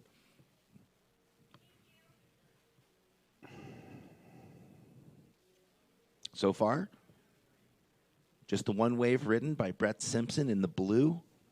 Up on the far bar, a 5.93. Brett looking. So this is that left that we keep talking about, but it doesn't kind of set up the right way for him. But And he's looking at it. You got to take off on a few to kind of sense it and feel it, right? How it's moving. Corey Arambidi in front of us, Ryan. On this right up into the pier, a quick setup floater to the wave just ran away. yeah, now that you guys made it out the back, you need to paddle north. Thank you. Well, we're going to send it down to Kelly with our last heat winner, Kevin Scholes. Okay, yes, down here with Kevin. Kevin, how's it going? How are you feeling? I feel good. This is back-to-back finals for me up here since the last time they were in the event, and I got second last time, so hopefully go one more. Runner-up, and it's going to be Corey or Brett for you. So how's that looking competition-wise? Oh, both those guys are amazing surfers. I mean, Corey's won this event before, and Brett was obviously a tour surfer, and he's like one of my heroes. So I look up to both those guys, and whoever I draw in the final, it's going to be a good heat. And you just walked out of the water so nonchalant, so obviously you're very focused and relaxed this morning. Yeah, just trying to deep breathe. Like, I woke up a couple times last night just, like, really excited, so I've been trying to keep it calm and just going into the final, deep breathing and keeping it easy. Stick to the game plan. Yeah. Stick to the game plan. Well, good luck to you. Thank you. All Back right. to you guys. Well, thank you very much, Kelly. Congratulations, Kevin, on another berth into the final. And although you say you were keeping calm, it sure didn't look like it when you were flying and rotating through the air at 1,000 miles an hour. Yeah, maybe he was calm after he had 16.37. 217 opener red. Red rolling in right now. Live action. Nice backhand hook. Float. And the finish for Aaron Beatty. And, ooh, he comes undone. So unable to button up that third hook, but a couple nice down the line. Let's get the front angle since we saw the drone angle. That was clean. Snap in the pocket. Nice down the line transition maneuver. And everything good. Oh, the little bounce back caught him. Yeah, so, his front foot sort of slipped there. And you know, he'll just lose whatever. Judges score what you did, so they're not going to penalize him, but would have been just a little more, obviously, had he rode out of the float climb. But we'll see the score. Red, you opened up with a 217. Priority shifts back to blue. Not like priority is factoring in, as both surfers are about 400 yards away from each other.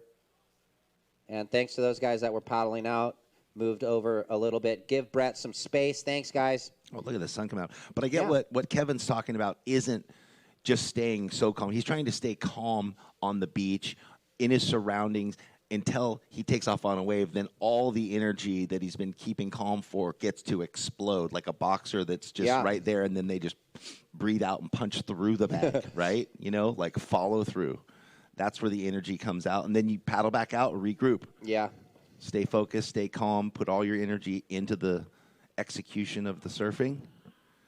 Look at this. We've got a little blue sky there- beckoning out there, and it's with just not too much time left in the event. It's going to just be a epic finish here. There it is. In that time, Corey's wave drops in at a 5.0. 5.0 red, now trying to better a 217. Brett in second with priority needs a 124, and he's looking at the rip bowl left up the beach. Here we go. Simpo, deep off the bottom, jams it in the corner. Oh, and he, Uncharacteristic little. ooh.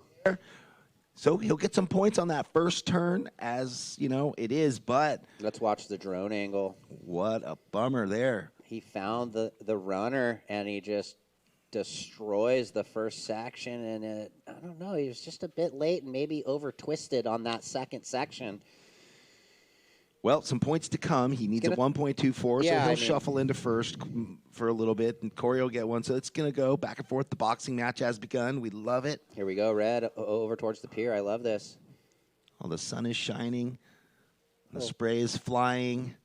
Whips it back into the pocket twice, and then everyone kind of, you run out of motivation. It's so sticky there. And it's a tough place to complete. You could see there he was forcing everything. It wasn't connected like he is used to doing out here, but waiting on Brett's last, and that was due to the wave. That was that. Let's watch it. You could see where that was pretty cool. I mean, that's all it was. It was like a thin lip and almost like over pressing the little catch, and then, just slopey slow. Well, Brett, he'll reset, get back out there. Ooh. We saw Braden on hit. Remember in the last heat, that one where he just shellacked the lip, and he got a really nice 5.5, score for the one turn. Yeah. Brett, there a 6.27 on that down the line left lip crack, 6-12 carrying speed down the line. 6.27 blue. Now red needs a 7.2, and Brett looking to get rid of a 5.93. And with 15:20 remaining, wow! So red in the lead with a couple almost 6 score, 5.93, and then a low 6.27. Last of Aaron Beatty dropping in. It's a 3.83. Corey, you're in second. You need a 7.2, and his best wave is a 5. What a heat here with 15 minutes remaining. Well, we are kind of getting blessed with the sun coming out here right now, Ryan. Look at this. I didn't expect this. I had, the way everyone talked about it, I had a vision of something. I had big puffy clouds, like Victory wind. at sea. Yeah, that's where my head was going for sure. And we showed up, and it was just a bit foggy, misty, and sheet glass and cold. Brad up in the middle. You can see right there. Whoa, it's turning light offshore even. Blessed Corey again into the corner, races day. towards the pier. Will he get around it for anything? Nope. Going fast, though, right there. Corey, he's on Channel Islands, I'm pretty sure. Yeah, I think so. That's what I saw. Well, 600 yards, 2 city blocks separate our competitors. Brett Simpson in the blue. Looks like he's stroking for something, doesn't get in. That wave didn't. No, that was a free surfer. Oh, these guys, okay. They're like sitting in the contest with Brett, or just outside the area. Maybe they're keeping him company. Maybe it's keeping him comfortable. They want to see Simpo, former tour surfer. They want to get that close up front row seats, courtside. He's social. He was getting social in the jacuzzi last night. Oh, Brett's comedy. Oh, yeah, him and his wife and kids having a great time. Oh, yeah, meeting some guests at the hotel. Super cool. But I'm sure he's not, come on. Where are those free surfers? Are they next to him? Oh, yeah, give me those binos. Time call 13:15. No, they're a ways away. They're okay. 20 or 30 yards away. He's moved a bit further south towards us. Okay. 13 minutes remaining. Just to recap, Brett Simpson out in the lead with a 5.93 on his opening 2-turn right. One quick jam in the corner, and then fit in a second turn up and under the lip, and then a 6.27 on a speed line left. Corey, big upside down grab rail air. He's trying to ride out, and he does. Oh, and he look says, at that. Chest "What's forward." up? Yeah, I made it. Pretty Officially. sick. Let's get back to that replay there. He's going to try and claw back into this thing, needing the 7.2. Here it is, deep off the bottom. And from the bottom, straight into the lip. Wow, and he did so well to ride out because he basically just stopped in the bottom of the wave in the explosion and lost speed. And then that little push helped them back out. I love the chest out claim. I made it.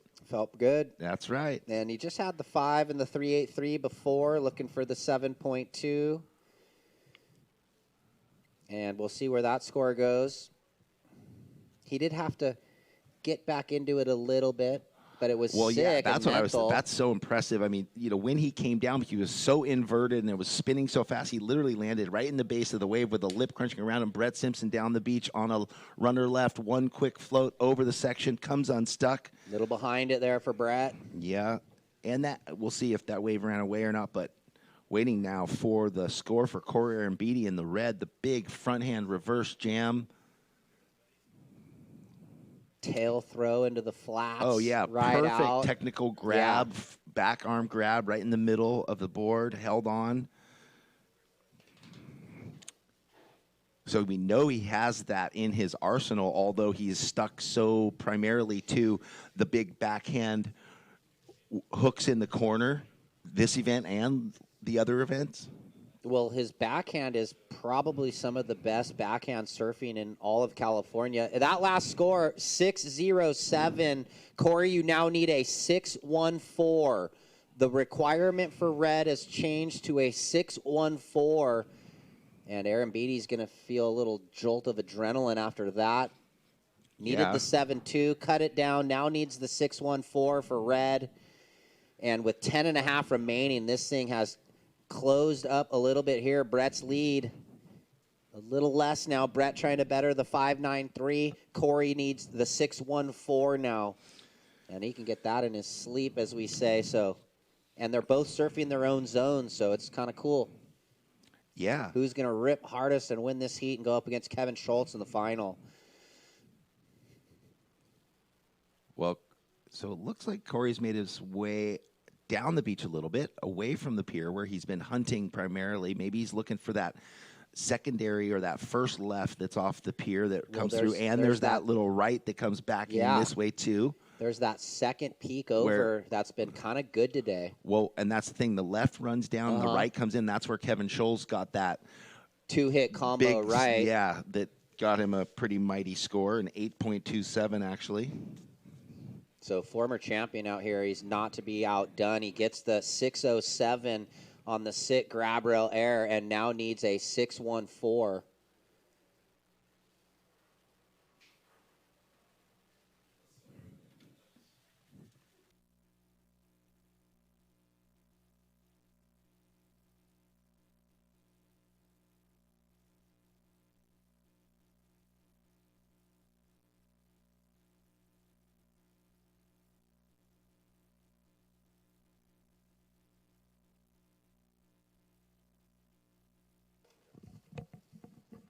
Corey having a look right there with the 9-minute mark.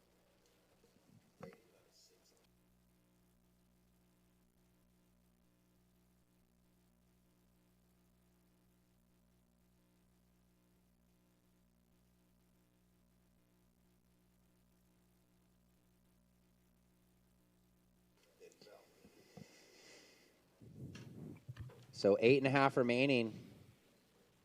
Corey looking for the 614.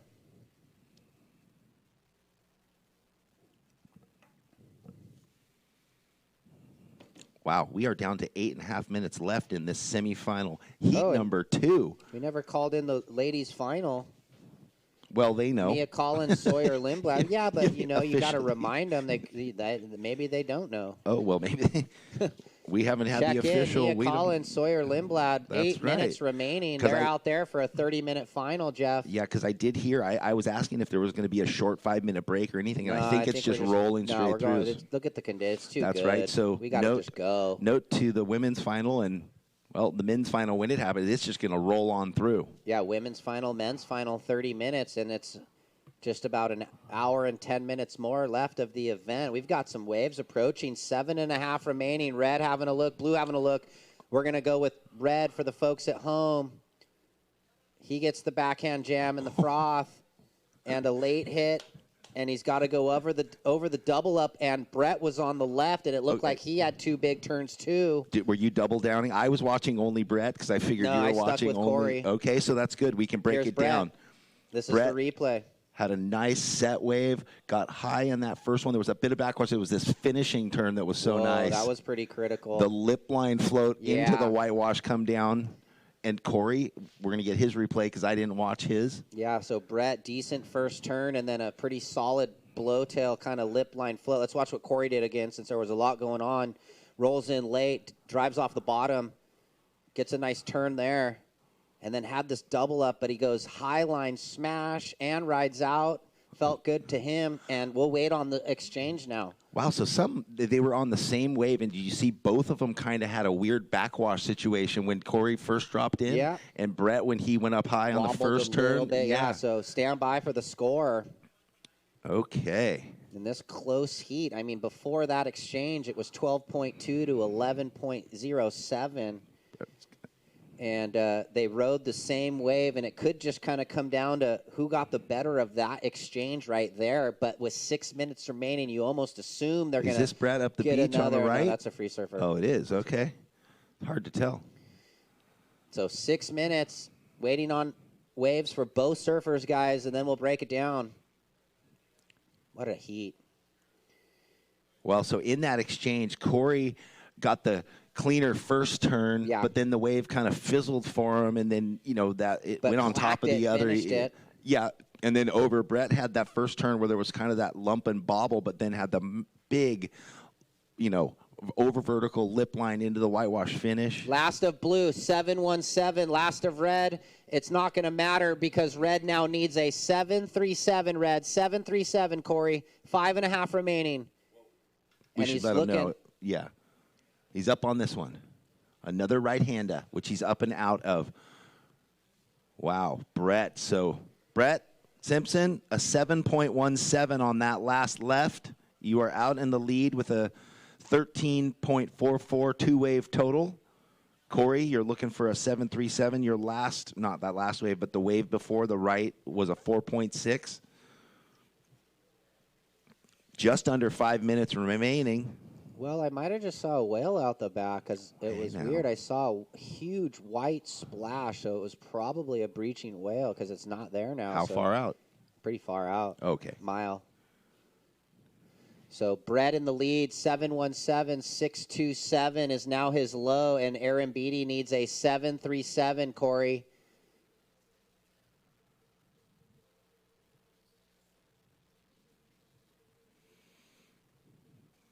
Priority is with blue. Second priority with Up. red. So Brett, That'll switch. he is now second priority, but strategically moving his way up the lineup, potentially to start closing out the heat if he then gains priority again. We saw that yesterday. Priority with red.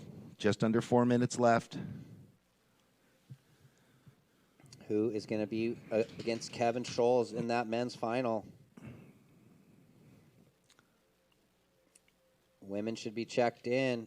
Mia and Sawyer. 30-minute final, ladies. 30 minutes. Time call, guys. 3.5. So Corey's got 3.5 to try and get that 737. We got Brett going. A little inside runner.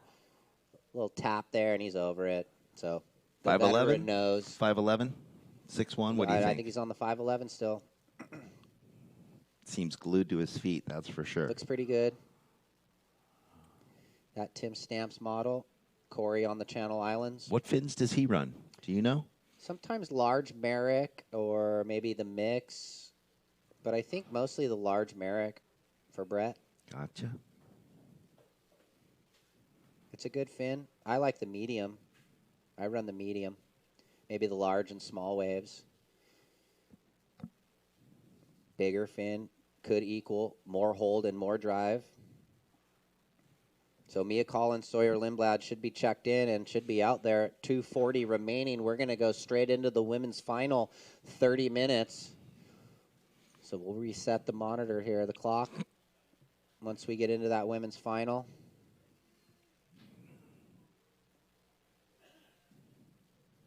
And with 2:20 remaining, red holds priority.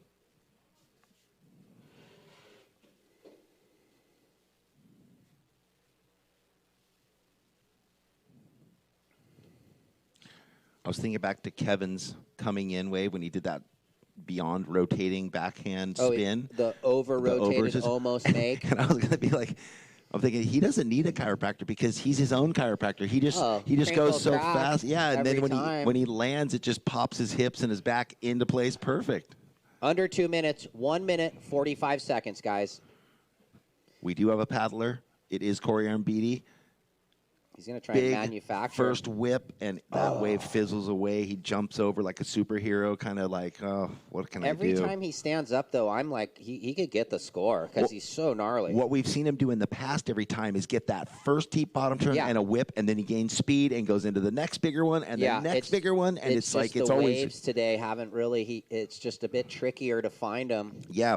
So the years that we've watched him, it was always growing. Every turn was getting bigger. Look, it's just the first turn was so clean, and if he was able to nail a couple more, he probably would have been right there. Here we go. Blue having a look, to get the runner right. Oh, he's got the speed jam down the line. Where does he go? Oh, just kicking out there for Brett. Alley-oop kick out.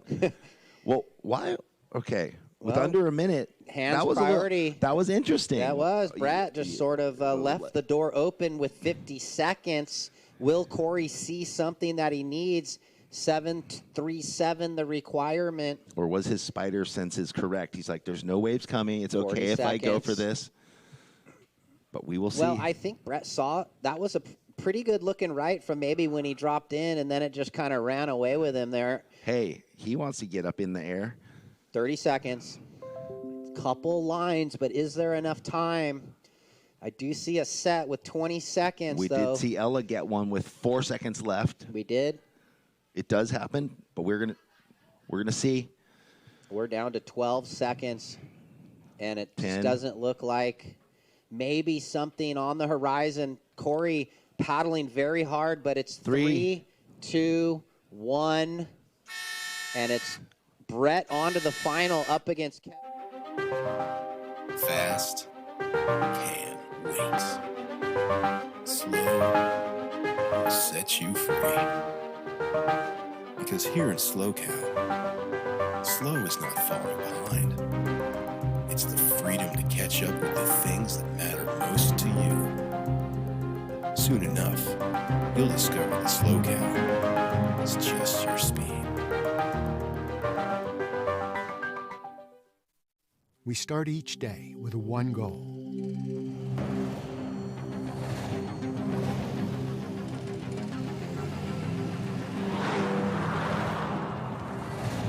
With our state-of-the-art network, we provide reliable, high-speed internet to the Central Coast with no contracts and no limits.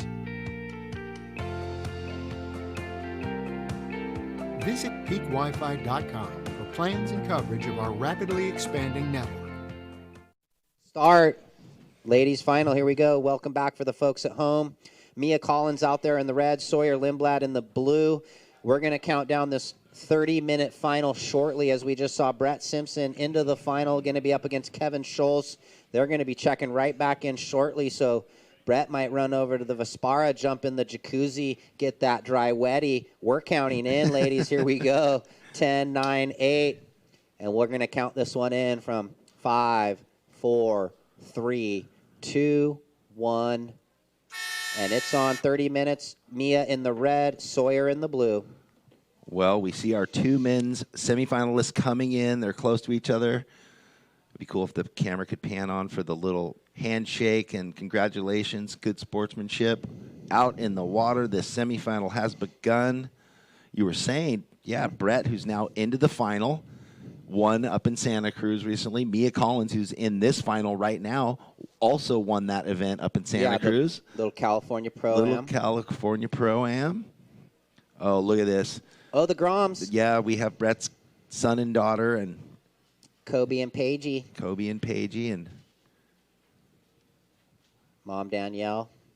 Is that her? She's so bundled up, it was hard to tell. But I'm not sure that's her. That's I don't maybe think that- event photographer. Yeah, I was going to say, Danielle's taller. She's down there somewhere, though. Oh, of course she Hiding out. is. Brett, just stay in blue if you want. He's going to be checking back in. Is he going to throw his feet in some Uggs or something, or maybe a little bucket of hot water? We'll warm up those toes. Oh, it's sunny now, man. Everything's good. And he's got the blood flowing from winning the heat. Good sportsmanship. We always love to see that. And Corey, I mean, he's a legend. I know what he should do. What? He should just sit down in a chair and put a towel over his feet, and his kids can just lay on his There you feet. go. You Little know, body like heat. little kitty cats, little kids just warm your toes. So, yeah, fake leg online. What's up, Brian? 30-minute heat, one winner, one runner-up. I mean, this is huge for young Sawyer, 14 and a half, and then Mia looking to start her 2020 campaign and charge to get on the world tour where her dad was on there for a long time. And Richie, she's up here with her mom? I think she's up here with mom. That's Dad's great. probably watching. First wave. Here we go. Mia Collins in the red, looking to get around this corner on the left. Ooh. Up and over. And this time she's sure to not fall. Remember the first wave in the last heat, but just kind of, we'll see. I don't know. You think that's fully complete? That's not my judgment. Yeah, but Okay, no. I'm asking you. I don't think so. Okay. Although she rode with the whitewash, Yeah. she never rode out in front of it. Yeah. You So know, we'll and see. that's That's the a judge's call. demarcation. But Let's watch. in Here's the slow-mo, replay. Had to run down the line a little bit, pushes the tail out the back, and well, we'll see where the score comes in. like just for that second, you saw the nose of the board. I mean, she rode 10 yards in the white. I don't know. That's a tough one. But the score's coming through looking as though it wasn't a ride out. Yeah, because she got stuck in the whitewater and never got in front of it. And Yeah. I think they've been pretty adamant about that over the last couple years because of a lot of the big airs. And the guys try and hang in the whitewater and almost act like I've completed Yeah, it, but yeah. they never do. So Well- you really have to, but we'll see. We'll see. But, and again, you know, the execution of the turn before is what sets up the speed to ride out. And Yeah. so a lot of times if someone's not riding out of the whitewash, it's generally because the timing. Well, she in did the- get stuck. You could see Yeah, it like wasn't a bit flying up in out. the lip, and it's a 1.5 red, 1.5, and priority hands back to blue.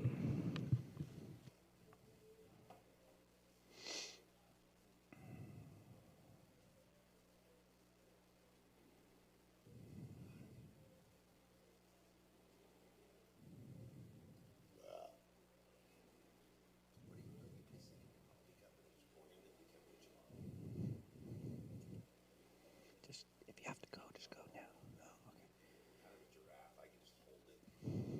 So priority shifts back to blue.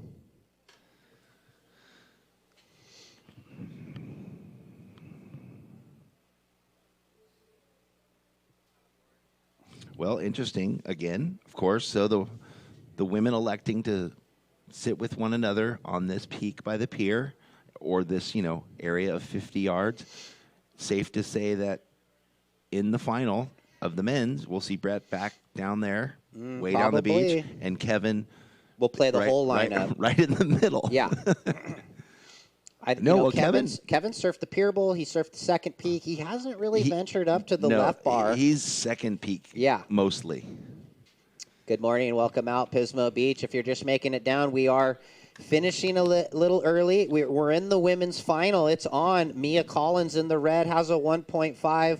Sawyer Lindblad in the blue holding priority. The 14-year-old from San Clemente. They're up against the pier. So walk on out and get a vantage point on one of the diamonds and look down and cheer on the competitors.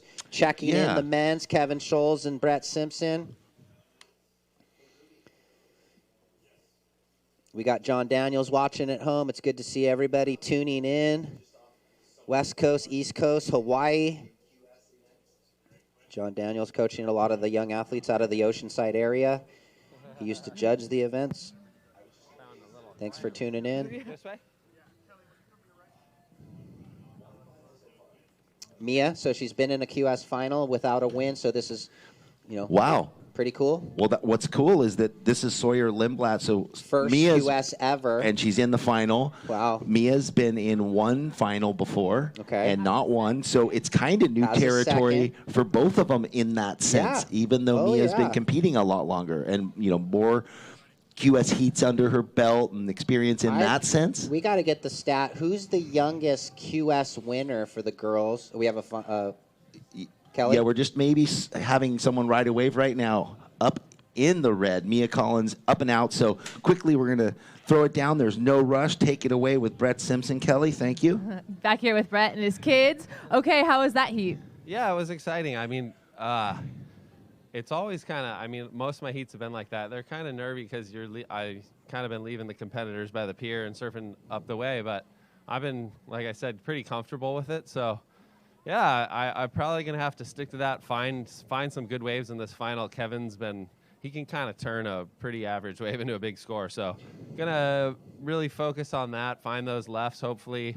Yeah, I'm excited to just, try to use that veteran knowledge. And I know you get a lot of chances out there. So that's always scary with a guy like that, but we'll see. Yeah. And Ryan and Jeff were talking about how you're going to stay warm, especially your feet. Your kid's going to wrap the towel, and are you going to keep your dad's feet before his next heat?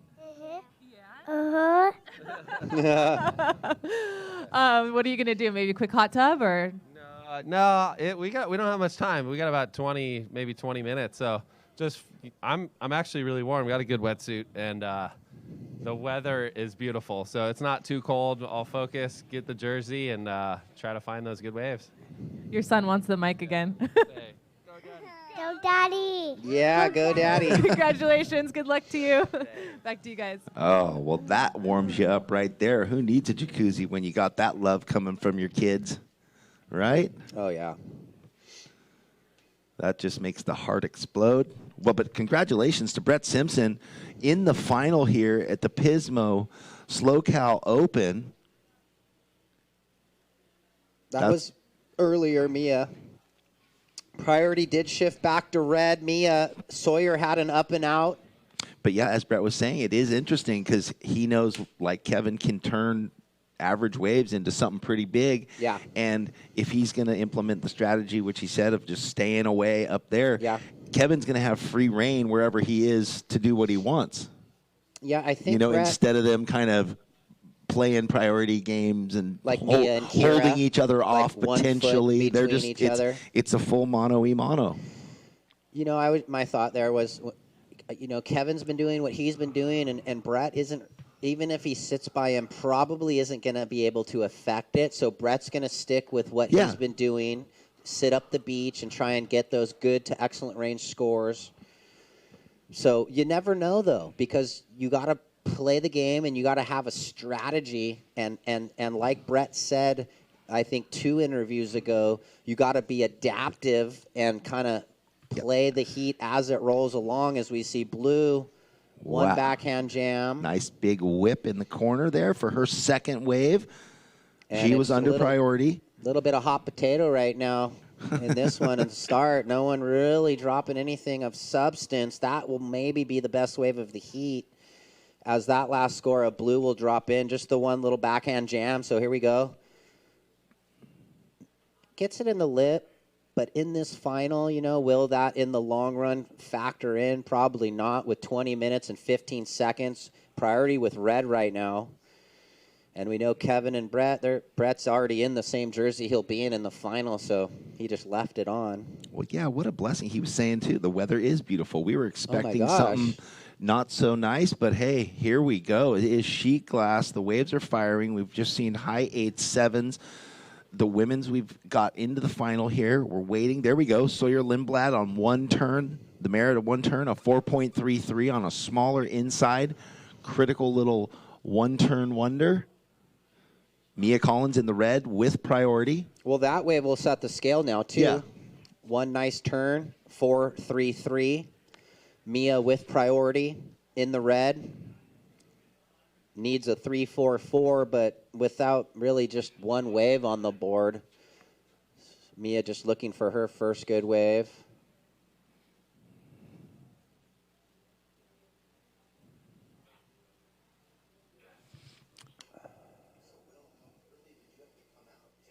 "19 minutes in this 30-minute battle.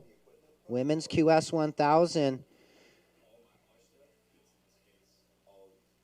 Looks like red, little runner right. Mia, quick snap to get down the line. Floats it there. Wraps it around. And looking for the little double up. Hits it there. So Mia Collins out of Newport Beach. Nice surfing on that runner right. After the 4.33 drop from young Sawyer. And now Mia's going to get her best wave. Judges will deliberate and drop the score. We'll relay it out to the surfers. Let's watch the replay, Jeff. You were having a chat, so not sure if you saw it, but she got the little snap down, projects on the toe edge to get the nice hit, and full rail commitment right there. Well, that must feel good because she spent the whole semifinal not finding one of those waves, nor did Kira really, So well, it was finally tough, she gets one. Beautiful surfing. Stand by for the number. Mia Collins in the red. And we know Sawyer's game plan because in her post-heat interview, she said, I'm going to stick by the, for the pier bowl, right? And it's a 5.67 red, 5.67. And now Blue looking for a 2.85, Blue holding priority. And now Mia will paddle back out and look to replace the 1.5.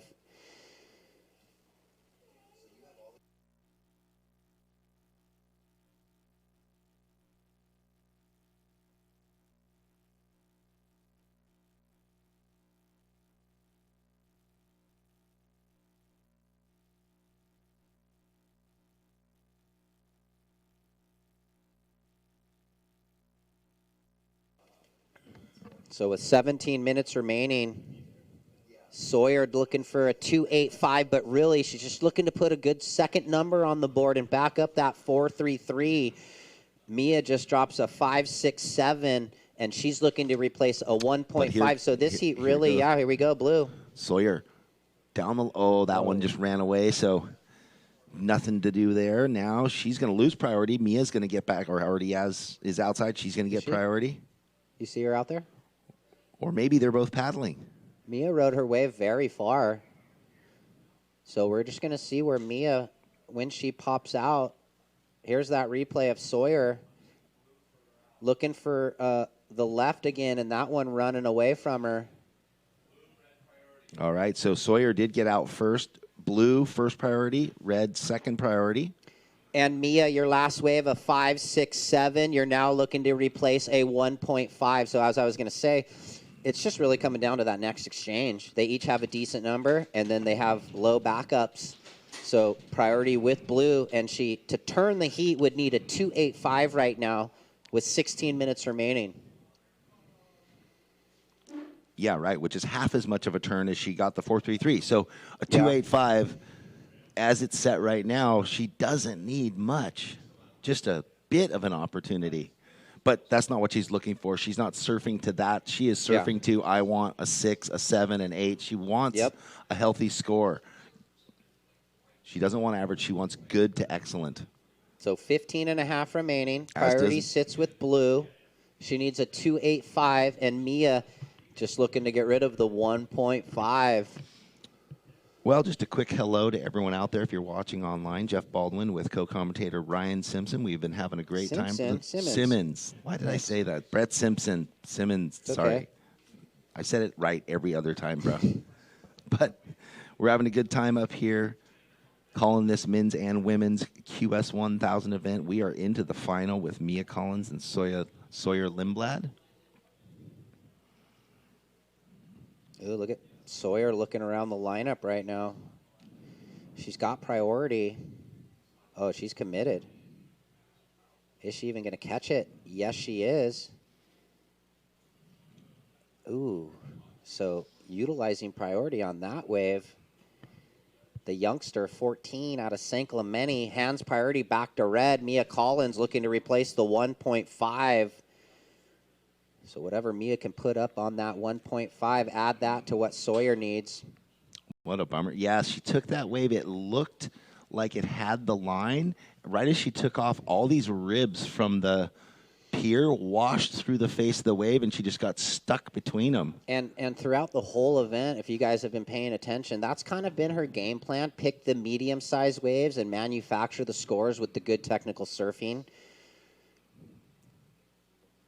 But in a final, is that going to get it done? No, you think that's thinking, where... Are we going to have to get some set waves and blast the lip, make the judges think a little bit with the woe factor? Well, and that's where the maturity, right? Learning how to just say, yeah, I can relax and not hunt those little ones unless I absolutely need it, with time to wait for the obvious wave. Well, she's 14. Which is amazing, and in her first QS event and in the final. So, That never happened to me. That never happened to you. And this is that last replay. She's looking for the little runner left on the inside. Young Sawyer Lindblad. Irregardless, it's, points and a lot of money for a 14-year-old. $2,500 to the winner, $1,500 to second. That could be her biggest payday. Well, yeah. You would assume. I don't think the Pro Junior, even if you win, it's $1,000 or $1,250 or something like that. But special thanks to all the sponsors. Visit Slow Cow, Dignity Health, Jeep, 805 Beer, Midstate Containers, Vespera on Ocean, Marriott Hotel. Thanks for hooking us up over there. We've been loving it. City of Pismo Beach. If we have someone go, we'll watch a couple waves approaching. I don't think any of the competitors. Peak Wi-Fi, Natural Healing Center, Cool Cat Cafe. Hooked it up Thursday, Friday. Hubble Real Estate Group, Mechanics Bank, Pack Design Group, Sunrun Solar, Aqua Systems, Splash Cafe hooking up food over the weekend, Mosh Pit Digital, Sunshine and Rain Photography, Surfing for Hope, Catch Some Air, Wellbird Kombucha, Ahern Rentals, and Sex Wax. Thanks, Dave. So the community comes together, putting together this QS 1000. 12 minutes on the clock. Priority with red, trying to better a 1.5. Blue only needs a 2.85 right now.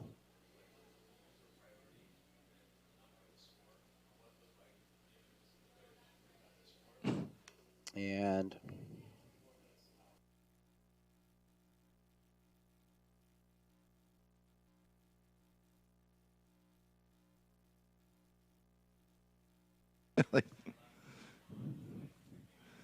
big sets rolling through. Whoa. Down to 11 and a half minutes. Girls still by the pier. They're Yeah. going to stick to the game plan. That's what they've done to get to the final. Well, and that's the comfort zone. That's Yeah. where they're comfortable. That is the space in the lineup that they have their comfort. And, right, getting to a final and winning and executing is all about your confidence and your comfort. Yeah, so red holding priority, looking to better that 1.5. Blue second priority. She's getting out the back. Needs a 2.85 right now. Coming up next, men's final, Kevin Scholes and Brett Simpson. And they actually they just gave each other a hug and a high five on the beach. Did they? Yeah. That's so pleasant. Where are they? It's a I see feel-good you. event until the heat horn starts. They must surf lowers all the time, and Newport and other places, Huntington, if Kevin comes up, right? Yeah, he comes Or- up and surfs the pier sometimes. We see But him up my way. Yeah. Not often, I'm sure but Brett every goes down to once in a lowers while. more. It's been good lately, Yeah. kind of everywhere, though. So Southside HB has been roping. So this one, kind of a nail biter. Both of them with the decent average score and then low backups. It's just kind of like, Well, there's just been so few waves with a corner. Here we go. A quick little left for Lindblad. Throws it into the Whoa. lip. Wings flaring. Layback, but Hail Mary blowtail. bounced in the flats. She had second priority, so it's okay. She had the freedom to go. Got a 1.47, but she needs a 2.85. It's still just at what point does red try and better that 1.5? 9.5 remaining holding priority because blue just needs a 2.85. Well, you have to say, Ryan, that they're just not seeing a wave to go on, Well, or they're they'd be looking at going. everything. I You mean, can see they're hunting, right? have you had a 1.5 in your scoreline and sat for 10 minutes not being able to find a wave? Because it's hard. Probably. It just means that the wave isn't there. Yeah. Mia Collins competes regularly, and so does young Sawyer, although she's just 14 years old. Finding her way into the first final in her first QS event. Very impressive. Mia has been in one other final in a QS. Yep. And not one, so they're both in brand new territory. Look at this little right for young Sawyer. One turn, and it fizzles away, unfortunately for her. Those are those sneaky ones, though. After she got the left, she traveled out in the little rip and found that one inside that sometimes we've seen those stand up. Yeah, but like Worth you the said, gamble. is she looking for just the 2.9? I mean, she really wants to try and drop a good score here. messing around on that inside corner. Well, we'll see. But again, maybe she saw it lining up and thought there might be 2 turns in it. Again, and we've said that wave does grow. It's kind of hit or miss, so maybe that was worth the gamble. It's a short paddle out. She gets a 2.33, so it doesn't change anything. Mia Collins still in the lead with priority. Up on this left, Ryan, one nice quick turn in the corner. Looking to get around the section. Throws the nose up on that little whitewash to float, and she is going to make this reform. And grinds out a couple more backhand snaps there for Mia. And that's the optimum word, grinds out. Yeah, and here's Blue. She gets the backhand snap and the late float. Wow.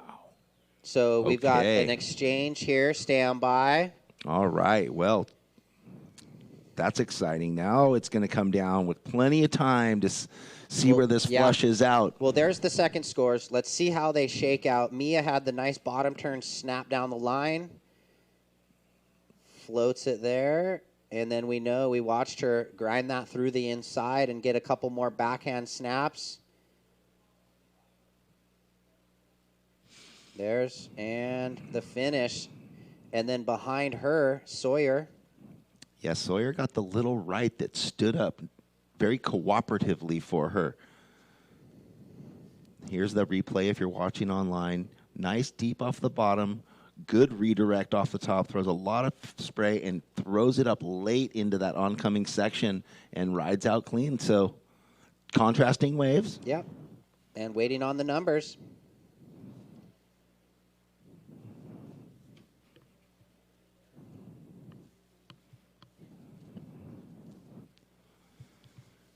Six and a half remaining as the ladies paddle back out. Wow, and so there's this paddle, and who's going to get out back first? Probably Blue. Sawyer, because she was in that rip against the pier. And where did Mia go? Did she come over to the pier? Yeah, and she's just paddling in the straight middle, back out? so she's kind of fighting the current. You see on the webcast, Sawyer's up against the pier, duck diving now, so she will probably be out in the lineup first.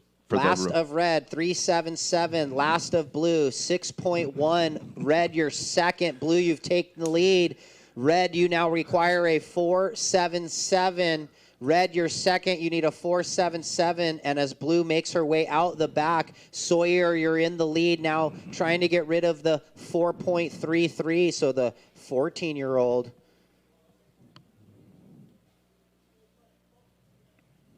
In the lead, and Mia Collins now looking for a 4.77. Well, there you go. Sawyer rewarded. She found her ripple right. Clean first turn. That was a lot of the score, and then just had to float climb it to get the second, but it's a 6-1. Yeah, and that second turn, she didn't have a lot of space, came up into it awkwardly and hit her back the opposite direction, but held on and had enough speed to carry her out. And it's a Perfect. 6-1. Yeah, completed 2 maneuvers. And Mia had a good first turn on hers, and then that wave just didn't cooperate. It went slopey slow. She manufactured the 3.77, but now Mia looking for the 4.77. Priority with Blue.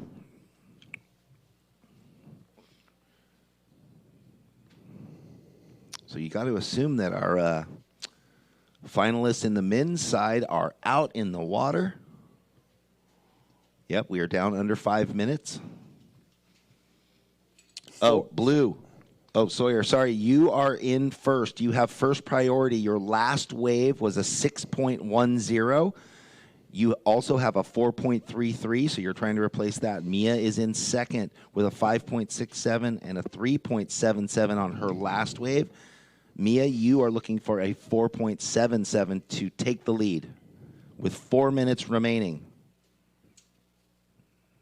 Such a close final. We've got a stacking set approaching. Priority with Blue, then red. Mia needs the 4.77. Will one of these waves offer a corner? Whoa. It's hard to tell from our vantage with the pier kind of blocking it. That one wall's off. Is this where they just look for that big hook on the set? I mean, best wave 6-1. Really nothing opening the door right now, really.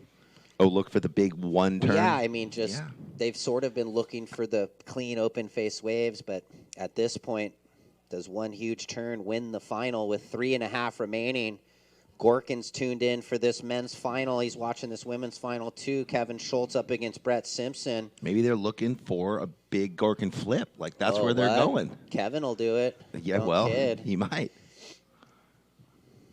Brett's a little older. Can his knees hang? No, just kidding. Brett got the 8-1 on the nuts frontside air yesterday. So I showed you that post that they the had pick. on the Surfers of Tomorrow, up high and tight in the air. Yeah, just he's got him. Oh yeah, I see You saw him surf go for every the. day. You saw him go for the alley oop. Was it? It's like a surf movie at the pier every morning when Brett's out. And he went for that alley oop, just kind of landed Yeah. on the backside of the wave. We are down to 2 minutes and 45 seconds in the women's final right here. Young Sawyer Lindblad out in front with a 4.33 and a 6.10. Mia Collins in second, needs a 4.77. A 4.77 Look at this. to pip her at the post. Who do we got? We have Young Sawyer on this inside right. Another little snap, a slash. Oh, finishes well there. So she was looking to replace the 4.33. Will it go there? We don't know. And, you know, Mia And she did used her give a little priority. look. And so was that because, did she go because Mia looked? But, you know, and now she working on the 4.33. I like how she set up to get to that first section, though. The little fade back. Yeah, so it Check turn to go to the first turn. could change things, you know. Down Priority to under. back to red. Needs a 4.77. If that wave betters a 4.33, it'll change that requirement for red, and we're 140 waiting on the score. Small inside wave, but good surfing. So we're just going to wait to see what it comes in at. And regardless, Mia has priority, and she just wants to get a wave and surf to a 7 and 8. Like, Well, she I doesn't mean, care. yeah, that's what we were her goal. saying. You know, just find a good one. And it looks like this will a 5. Sawyer gets a 5 on her last wave. Now Mia, with a minute and 15 seconds, needs a 5.44. So she's out the back alone.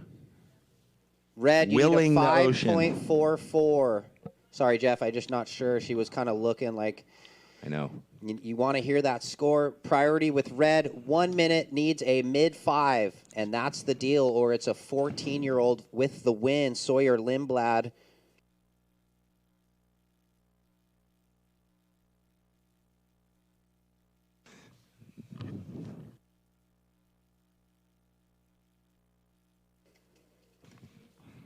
So Mia looking for the mid-5, Jeff. 35 seconds. Is there going to be an opportunity? She's holding priority. 32 seconds. She's right where she needs to be. Is there anything approaching? 5.44. 20 seconds. She's moving back. What does she see? We're watching at home. There might be an opportunity. Yeah, 10 seconds. She's going to get the wave. Here If we it go. gives her something, I'll count it out. Okay, we'll 5, watch. 4, 3, 2, 1. Gets a snap and a cutback and looking for more down the line. So it's on through the end of the heat. Mia Collins looking for a 5.44. Couple snaps, and we'll wait. Nail biter. Men can paddle out and What's hold your gonna- positions. Well, I love it. No offense to fast, but slow is good for the soul. While the rest of the world is busy racing to the end, slow gives your life the attention it deserves. Inhale. Exhale. Let us show you the world you've been too busy to see. Soon enough, you'll discover that Slow Cow is just your speed.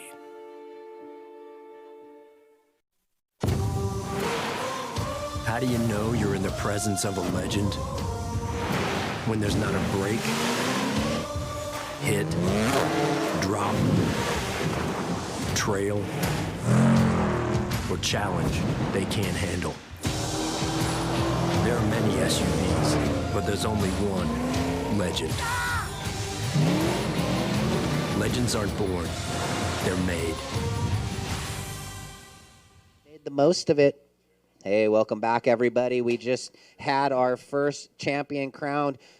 Sawyer Lindblad, the youngster, 14 years old, out of San Clemente, taking down Mia Collins from Newport Beach in that women's QS 1000 final. We're going to be counting down the men's.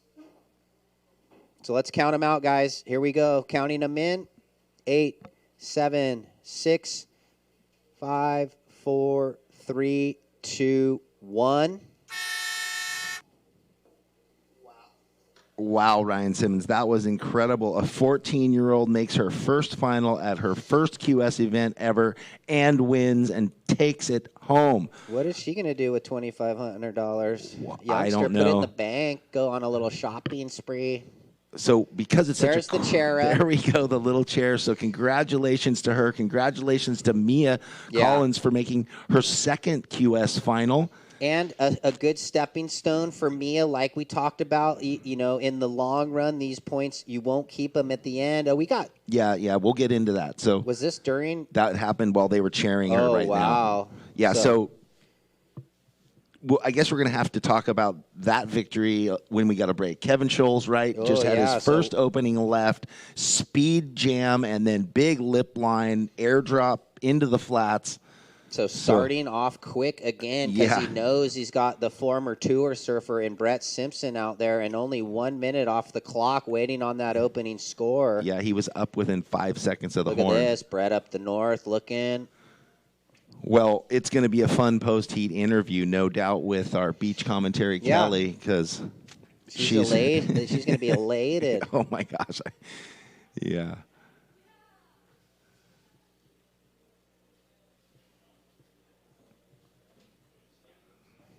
So a 30-minute final. Kevin Scholes from San Clemente up against Brett Simpson in the blue from Huntington Beach. First score drops for Kevin Scholes, a 6.67, which is, I think, exactly where he started 8. Different. Yeah, that's right. 6.67 red. Nice, healthy opener. Yeah, there you go. That's a solid opener for Kevin, former runner-up out here. The last time we ran the event a year and a half ago, Leon Glatzer took that win. There's Simpo up the beach against the grain right, and foot slip. There was that back. There was like a. Was there a backwash? Up the warble? face. It Yeah. just took the rail out. You can see it on those waves as they're bouncing around. But Look at this. Kevin Scholes, go Ryan. Up again. Is he going to go to the sky? And oh no! And the booties right there. He waxed the nose of his board. That is for sure. Because you see it, his foot went past his the foot slipped front and grip. caught on that little bit of. You can see. Let's watch right here on the slow mo. He's just Kevin doing what he does, landing backwards in the flats. My crucial ligament just busted. I know. Ow. The ACL. So Schultz is just, he's got Brett on the ropes early, but, like the Grom Jackson Butler, thought he had Brett on the ropes early, and then, never count out Brett. Scores are dropping in, last of red. Looks like a good one. It looks like we are going to throw it down to Kelly with young Sawyer Lindblad, our winner of the women's QS. Yes, I'm down here with Sawyer. She's 14 years old. You just started your career in the QS and you won it. Congratulations. What's going on in your mind? Oh my gosh, I cannot believe it right now. Oh my gosh, I was not expecting this at all. I'm so happy. So $2,500 check coming your way. How are you going to celebrate? Probably just get some good food, maybe donuts or something. Head up to Surfside. So what's next for you? I think I have a pro junior in Florida in March and just some amateur events. Oh, and the next QS. So you'll be back here for the Morro Bay event. Yeah, that'll be fun. We'll look forward to seeing that. So that was a pretty close heat for you. Describe what was going on in your mind. Yeah, I was really happy to get that little right next to the pier. And then, Mia's such a good surfer, so I knew that I just needed to, keep getting bigger scores. Well, you did it. Congratulations again. Thank you. Back to you guys. So cute. Just too cute. Congratulations, Sawyer. Kidding me? Last of red, 7.9. So just like that, the air, this wave is inconsequential. We saw during the interview with the winner, Sawyer Lindblad, Schulte, you could see right here, he's trying to throw away that 667, Jeff, and just double grab, backside full rope. Can't pull it off. But the one before, Kev, 7.9. Match that up with the 667. He's already up at 14.57. So Brett is going to need a pair of 7s plus some change at worst already. 25 minutes remaining. Yeah. If young Sawyer and her folks are going to go get donuts. Go to Surfside right up the street. Brett down the beach on his opening left. Ooh. Hits it once, gets a little stuck behind it, unfortunately. But, yeah, go on up to Surfside. Get the Shaka donut. Yeah. They have everything. This morning they had a red velvet cake donut. Oh, yeah. I didn't get them, but I looked at it. But I did have the little raspberry fritters. There you go. The little raspberry, the teeny ones. You get three sugar for to start the day. three Never for heard. a buck. Yeah, exactly. Yeah. Coffee. I'm like, whatever. Come on. So once again, after this men's final, we're going to have the awards presentation directly behind the main scaffold. What? Kevin has his arm up. Kevin, you have first priority. You're in the lead. Your first wave was a 6.67. Your next wave, a 7.9. 14.57 total. And there's 24 minutes left in this heat. So Brett, click. He goes upside down and spins around. So Simpo to the north. You don't got me against the ropes. Little smaller one on the inside corner, but he threw the tail out. Let's watch that replay. 5'11 Stamps has been just the go-to, and tail high, pretty clean reverse and ride out. That's a rhythm wave, right? That's a rhythm wave right there. Carried his speed down the line, fluid. Should tail bring him blow. out of the combo. Oh, yeah, for sure. Anything over a 4.57 will do that. Kevin looking to replace the 6.67. So this score of Brett's, it's not going to be crazy high, but it is going to get him out of the combo, as it looks like it's dropping in right now, pretty solid. No stranger to being tucked up against it like this. It's not a big deal, but again, just to get surfing, get this thing. Yeah. 5.87. Brett, you now need an 8.70. So it's a 5.87, and now he needs a 8.70. Well, he found a mid-9, a 9-something on a left the other day. Yeah, he did.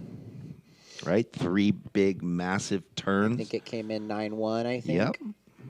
So what's an 8.7? Come on now. Well, former tour surfer. Like you said, though, the danger is Kevin up here can get busy all day and make a lot out of a little. Brett, you get that? 5.87. Now you need an 8.7, Brett. So I don't think he heard that originally as he was paddling back out. I could just tell the way he was looking. Like, come on, guys, give it to me. I just gave that, slight look left. Let me hear it again. I was paddling out. So it was a 5.87. Brett needs the 8.7 now. Kevin looking to replace the low of a 6.67. His best, a 7.9. Thanks for tuning in. For everybody watching at home, it's been an incredible third year for the SLO Cal Open here, this WQS 1000, and we'll be up at Morro Bay in 1 month's time. Oh, Kevin Scholl's up against a pier, finds one of these running lefts, quick down around the section, and just flies 20 feet through there. It shows how much speed that that wave's carrying a lot of speed. So priority shifts back to Brett. We'll see where he is sitting on that north bar. That's right. So, yeah, we've had a action-packed 4 days here in Pismo. Thank you so much to the community, and thank you to all the sponsors for hosting this event. We're going to be back in a month in Morro Bay for stage 2 of the SLO Cal, 2-stop leg, SLO Cal Morro Bay event. So cool. Same thing. Yeah. Men's and women's QS 1000. Andy McKay and all 23 sponsors doing a great job to bring these QS 1000s here to the Central Coast, and it without a hitch, epic event once again. And it would be safe to say that a lot of the men's competitors will be in that event also. Yeah. I have a feeling that Kevin and Brett, regardless of how this final finishes up, they'll be up there. Most likely. We Hopefully. know that Sawyer Lindblad, who just won the women's event, is going to be there. Yeah, she's got, there's a Prime at Huntington Pier next weekend, the USA Surfing Prime events where the best juniors are around California. And then it sounds like she'll be going to that Ron John QS Junior for the girls over there, I think, in the beginning of March every year they have that event. So she'll go there right after that Oh, event. yeah, and then before that, though, the Morro Bay, and why wouldn't you? Yeah. If you were Sawyer. 20 minutes, guys, so 10 off the clock, 20 minutes remaining. But right now it's all about her and donuts. Schulze, he's going to run this one. Let's see. Little half snap to nose pick and just can't ride out. There was always a little bit of disconnection on that wave, but not on his part, just that warble you were talking about.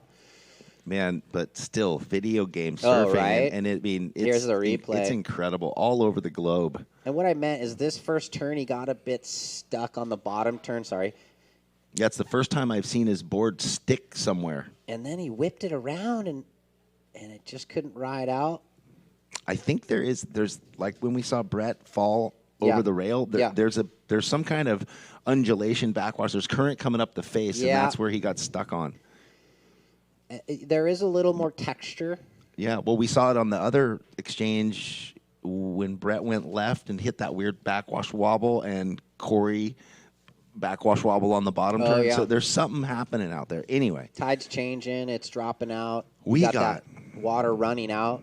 Yeah, we got 19 minutes to go in this final here between Kevin Scholes and Brett Simpson. Brett Simpson in the blue, Kevin Scholes in the red, in case you didn't know already, if you were just getting down to join us. Yeah, and everyone's frothed up watching the broadcast. I'm getting text messages from everybody saying, like, how sick this final is, Kevin versus Brett. So it's a really cool final. I know, and Kevin in his young 20s. Yeah, young 20s. 3 Brett or 4 Eternal years out of the Grom. junior series now. Kevin surfed for the USA Junior team. He surfed with us on that world team with Brett in Costa Rica that I you remember. announced, the That's ISA right. World Games. That was so fun. And he was hashtag 5.17 from that event, huh, Kev? Remember, he just did this mental air and got a 5. It was we were kind of tripping, but anyway, Yeah, why? That's another story. That's the inside joke, hashtag 5.0.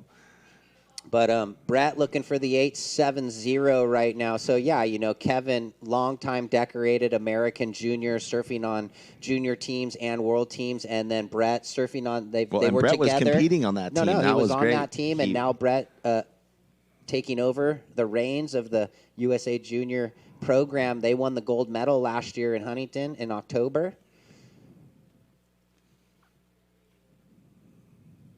So Team America had a pretty good one. We won the gold in 2015 in Oceanside. That was the first time USA won the junior gold medal. And then Joey Brand took the team to Japan in 2017, and they got silver, I think. And then Brett wins the gold. Mm-hmm. Actually, I think they won gold in Japan, silver in Huntington, and then gold in Huntington. So it's just been pretty solid for the USA Junior Surf Program. Sign of the good things to come. Well, we have a little break in the action. Yeah, a little lull here. But that's okay. We know that the ocean will come back alive right now. Brett Simpson in second place needs an 8.70. He's only had a half a sniff so far.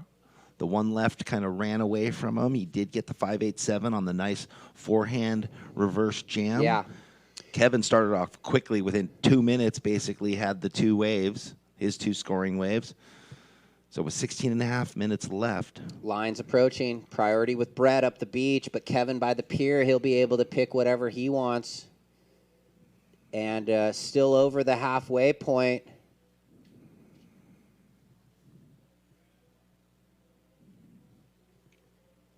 Well, another shout out to Dignity Health for being on board for the event the 3rd year in a row. That was a quick up and out for our surfer in red. Thank you to all the sponsors, as you had indicated, Ryan. Yeah, we tried to read through them there in the little break. Oh, yeah. Got to give the shouts out Thanks to the companies that make this happen. Thanks to 805 Beer for setting up the tents, hosting 2 functions during the event, styling out everyone with beautiful craft brews. Thank you to Splash Cafe and Cool Cat for feeding us during the event. Thank you for Scorpion Bay giving us the morning coffee, all the volunteers, the photographers, the staff. Kelly for doing a great job down there with the post-heat interviews. She's killing it. She's doing a great job. Great to have her back this year. Thanks to Andy McKay and all the people that he works with in and out of the community to keep this thing driving forward and to have 2 events this year. Wow, what a heat. Halfway through, it's Scholl's in the lead, trying to better the 667, and the tour veteran in priority, looking for the 870, or Brett could be thinking, 2 more scores, replace that 5.8, and make a little less that I need on that 8.7 with plenty of time, 14:40 remaining. And this is the dropping tide. So low tide yesterday was, 10:20, so 10:30 today. So probably still another 40 minutes of dropping tide. Usually it's about 45 minutes later every day. And so that's why we're seeing a little bit of some lulls here. Been pretty consistent. I mean, it's the first 3 days, it was almost too consistent, right? Like non-stop waves the whole time, all day long. Well, and it always feels like that when you have 4 men or 4 women competing in the heat. I mean, it's just frenetic pace. And it was a lot of younger competitors that are pretty frothed up that, the older competitors surf a bit more patient heat is what we'll say. Well, and a beach break. A beach break and 4 surfers. We were laughing about the U.S. Open one year where it was kind of inconsistent, and they extended it to like 40-minute heats. Do you remember that? Oh, yeah. 40-minute heats. I'm not sure why. And but we're like, what? We got to cater to the surfers now. Every surfer got 25 waves or 30 waves. It was ridiculous. Look at this. In the corner, Scholzy. And they were all 3s. Remember that? So actually there's a rock out there, a reef. I just saw a swell bubble up, and that was that whitewash. I thought it was a whale. So yeah, we saw the whales in October, but I think the one in the middle out there that I was saying, would you fish off that? Oh yeah. Is there another rock further, a different rock? Well, I'm looking at the one across the bay, right in the middle. I'm looking at something just kind of like out here. When there's some sets, there's like a little capping whitewater caught my eye attention. Oh, maybe there is. No, there is. I was just looking right there. You can see there's kind of some swell. 13 minutes. Brett with priority, looking for the 8.7. He's moving. He's maybe found something up the north. He's on the north bar. Oh, he's looking like it looked like it might manifest into a right. Yeah, and but just it didn't. Decided to shut down on the bar. The only thing with the north bar, we've noticed that it's been sort of a high tide spot. And so with the tide dropping out, Brett is really going to have to pick apart the lineup and find a good one with 12 and a half remaining. Well, early on, he got the 2.57, which was one of those gutter lefts. It just ran away from him. So they are there. It's there. He just needs a good set, I think, and it's been a little lolly like we were talking about, but with 12 on the clock, probably going to see at least 1, if not 2 more sets. We'd like to hope. Before we wrap this thing up, look at all the people on the pier. Thanks for coming out for the locals, supporting Braden Jones. He got an equal third. And just really a lot of fans that love surfing from the local community. It's a nice surf community. Oh, yeah. Well, like I said, I went walkabout last night and walked all the way up, basically to Price Street, all around, up and down the blocks, looking at all the restaurants, there's like wine cafes and Italian food and pokey places. Thai. Oh, yeah. Good Mexican food up here. Good donut place. Big old set bombing in. Here we go. This is what we want to see. Wow. Brett shuffling around, just looking for a corner. Yeah, well, good luck on that one. And if he can find something up the way. Kevin caught inside, I think, over here by the pier. Ooh, there's the left over there, but Brett was a little too south for that one. Sorry about that. Brett looks at that one, and is he going to go? No. So Too much. Yeah, too that much wave's froth in too the wave much. before. The white water, sometimes you almost just don't even want to go when there's all that white water. Yeah, Looks like some more lines, though, out the back. So maybe we'll get a little turn on here in the end of this heat with 10.5 remaining. Yeah, you want to set yourself up for success. Taking off on a wave just full of froth and sand no. is no fun. Not when you need an 8.7. He wants that clean wall, and if he can jam a couple good power hooks, he could get that score. Wow. Oh, we got Travis AJ just kicking back on a cup of coffee back east. Well, yeah, a lot of people kicking back. So today's the perfect day out here, right? They can come on down, watch the semifinals. Now we're into the finals, the last final, the men's final with 10 minutes remaining only. They can make their way off to a little family fun, do whatever, get ready if they're interested in the Super Bowl. Kevin Scholes slams the lip. Will he ride out, ladies and gentlemen? Trying. We see the jersey poking in the sun. No. Full commitment. Wow, so 9.5. That was like a bigger version of what he did in the last heat. Right. Where's Brett? Wow, on the replay, he just threw this thing up meaty, slides the tail on the lip, airdrops into the flats, and just can't ride out of the rodeo.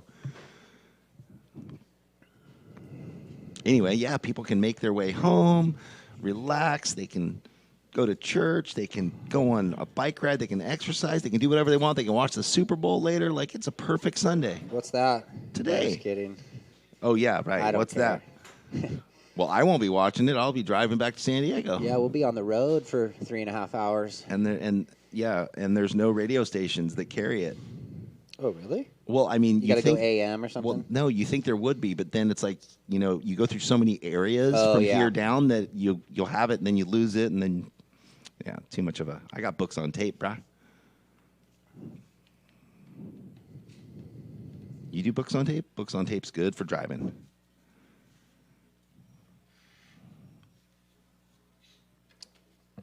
No, I don't, but Dude, you should a couple download years some back of when we went to West Oz with Scotty Finn and Chris Drummy and the crew, when I was on the QS, Scotty Finn always brought the books on tape. Yeah, they're great. You should download Politico apps. Then you could just be like frothing Okay. all the whole way. You might you might get home either happy or unhappy. I'm not sure, but I'm you'll be always like happy. the guy that people be driving next to. They're like, "Look, Mom, he's talking to himself." I'm always happy. So we're down to under 8 minutes remaining. Uh-oh, Brett up the beach. On Simpo. Okay. Look at this right. Fires down the line. Big first arc, blows the fins over, gets it up and in, and jumps off. Foot slip. Came up into it late and couldn't handle the speed. That first turn. Let's watch that replay. Set him that up. first turn, he jammed it. He thought he was on Southside Bar right there. Mercy. Uh-oh. Kevin moving. Yeah. Kevin with priority now. He's like, all right. Maybe I'm time to moving. do what Brett did to Jackson. Well, It's a no, we're waiting. Sorry. Here it is. Replay. Zuh. Blows the fins. Good start. And the thing just ran down the line on the low tide. It's a bit different and tricky up there. so, yeah. I wonder, did the board push away or did he jump off knowing, like, I can't pull this No, down? I think it was just a weird kind of like Anyway. out to sea hollow. Yeah. Boy. So it's a 4-3-3. Still needs the 8.70 for Brett. I did hear the hollers and the hoots from that first Well, turn, though. Yeah, it was well on his way to like a good start there on that one. Kind of how Pesky. you want to feel good about things. You get the down the line rail gouge. Pesky wave just ran away from him, but Yeah, hey, that's right. how it is. Kevin just had his opportunity on that meaty beastie right that he just couldn't ride out of because that would have trumped the 6.67 in his scoreline for sure. And now he's down by Brett. Red with priority, blue in second priority, looking for the 8.7. Wow, so things at this stage of the heat looking good for Kevin. Coming back from last year where he was runner-up, here he is in the driver's seat of this final. Priority is with red. Brett looking for the ramp, heads up, look at this. Oh, Nope. baby. Too hollow of a weird section. Priority still with red, so now what, is Brett going to scurry away? Was that a tactical Ooh, it could have take been. the right and then Yeah. jam up the beach away? Could have been, but No, he's not sprinting. Kevin's hip to the He's hip to game. the groove. Here we Yeah. go. Brett looking, just didn't see what he wanted. It was maybe just too much barrel. Too much barrel. 5.5 remaining.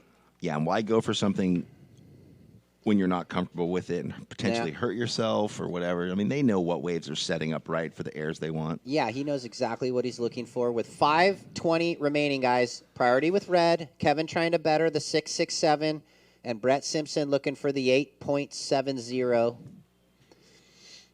And they're now both up on the rip bar left. Brett having a look, but Kevin is not going to let him go. Well, Here so we he go. gates him in, and Kevin's racing down the line. It's a sandy one, a soupy one, and he flies. Oh, my. And that would have been the air of the event had he rode out. Does Brother, not. He covered 15 feet down the line in the air while he was rotating and let's landed. watch. He might have smacked his face, not on the board, but just with Let's hope momentum. not. No, Look at not. this. I just mean with momentum. Oh, full rotation, and he just couldn't get the landing, but it Well, was so close. He wants to finish this final with a bang, man. Well, he wants to put it He- away. yeah, that was it. 1.3 more than the 6.67. So what's that? Like, if he can drop an 8 or better, it's over. Oh, dude. If 4:15 remaining. If he would have made that, that was hands down the craziest been a air 9, of the event Yeah, so far. I mean- that would have been. A full rote into the flats. I mean, that might even went 10 if he rode out. I don't know. Well, and the thing was, he wasn't going like he went above the lip, but he just went down the line with it for so far and that's the landed in projection the transition. I was It talking was about. He's got a little Wardo in him, little Wardo blood. in the end just another colossal slam. 340. Brett's got priority. He needs an 8.70. See if we'll see another set. It seems like it's kind of turning back on a little bit. You got to say that board of his has some magic fiberglass in it because he's like you were saying, like putting that thing no to the broken test. boards, It's no buckles. insane. It's like, Yeah. is the thing just glass with 10 ounce? Just pixie No. dust, magic. Single 4 pixie ounce dust. probably. Schultze found some open wall. He's going to just chuck it into the flats, and once nope. again, there's definitely more pressure. Obviously, at the end of a heat, you're leading just to ride out, so just a bit off on the landings. Let's look at this again. He's either just, I don't think he has pressure. He's just frothing right now. He's Oh, like, it's- I'm so close. 3 minutes left. He Oh, knows Brett needs an 8.7. He can just keep trying to get rid of that 6.67 Hail Mary, and he nearly did on the last one for sure, the other one. Yeah, it's Schultze. And He's Brett's relaxed. He's calm. He knows exactly what he needs. Like, he's not stressing either. Schultze's got the thing in fifth gear wide open, and he's not downshifting, so that's where he's at, and Brett needs the 8.70. Couple lines approaching on the north end. This first one a bit closed out. Brett's going to hold and look for, hopefully find the wave he needs. 2 minutes 10. Looks like maybe something out the back. Will Brett get an opportunity, or will it be former runner-up Kevin Scholes going one better? That was always the game plan for the runner-up at the last time we had the event, obviously. You always want to do a little better. Like one year you make the quarters of an event. Oh, I want to make the semis or better. And so the former runner-up doing exactly what the script was when he parked on Wednesday afternoon or Thursday up here. And look at this. Priority with blue. There might be something out the back. Is it going to be the? Is It's there going to be the far left bar or the- left, but where he's there. Oh my gosh, Brett rolling in on a dream off the bottom, huge hook, and he can't get the finish. Giant float backhand. If he gets the second turn, Jeff, my! You had the binos, and I was watching it live. I got to go to the replay and see. I mean, did he that- reverse or just hook? No, it was it was just a huge blast. late drop, and then he just couldn't get the float climb finished. Oh, so he got a Watch second. this. Simpo. Deep off the bottom, overhead, huge hook, and I mean, oh, they ran out right there. Oh, that man. could have been it with 1 minute remaining. And Kevin was he paddling now and watching it? Maybe. From there? Well, we're under 1 minute, ladies and gentlemen. Right now, in the lead, Kevin Scholes with a 6.67 and a 7.9. Brett Simpson gets the opportunity right there with under a minute. In second, needs the 8.7. Ooh, Brett looked at a runner double up on the bank, couldn't get into it with 35 seconds. So, wow. Little drama in the end. I mean, it goes 5-3-0. Does he climb the lip on the second? Does he get the score? Sick attempt, though, Brett. 23 seconds. Looks like we're going to be counting down here shortly as the boys. It doesn't look like there's anything left. Well, 15 seconds, Jeff. The drama, that's all we can ask for is the opportunity at the end, and it came, and we're going to count this thing down. Went to 10. the edge of the seats. 7. Easy kind, standing 6, up. 5, 4, 3, 2, 1. Kevin Schultz is your champion 2020 men's QS 1000. So it's Sawyer Lindblad and Kevin Schultz. Wow. We'll be back after a short break. What a story there. Fast can wait. Slow will set you free. Because here in SLO, slow is not falling behind. It's the freedom to catch up with the things that matter most to you. Soon enough, you'll discover that SLO is just your speed.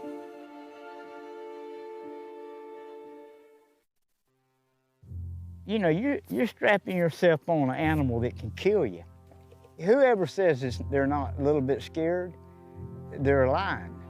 You got to have a little bit of craziness to get on a horse that ain't broke and that can break you. Lift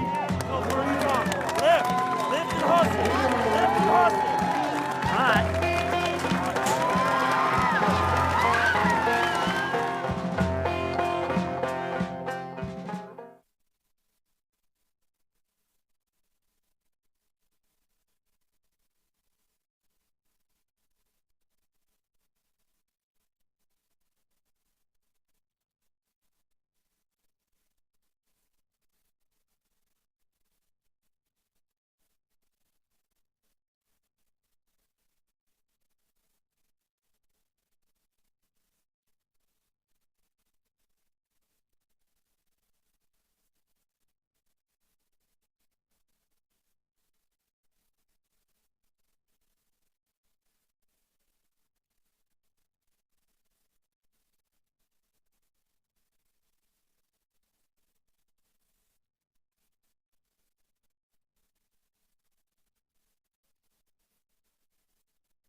Natural Healing Center, Cool Cat Cafe, as we said, for Food Thursday Friday, Hubble Real Estate Group, Mechanics Bank, Pack Design Group. No offense to fast, but slow is good for the soul. While the rest of the world is busy racing to the end, SLO gives your life the attention it deserves. Inhale. Exhale. Let us show you the world you've been too busy to see. Soon enough, you'll discover that SLO is just your speed.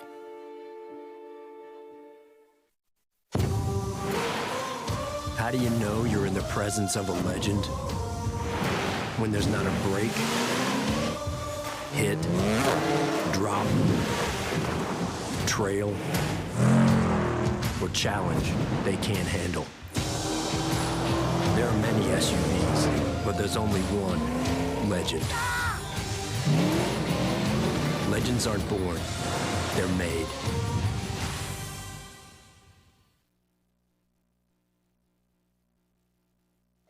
All right, well, welcome back. So we're just getting set up for the folks at home.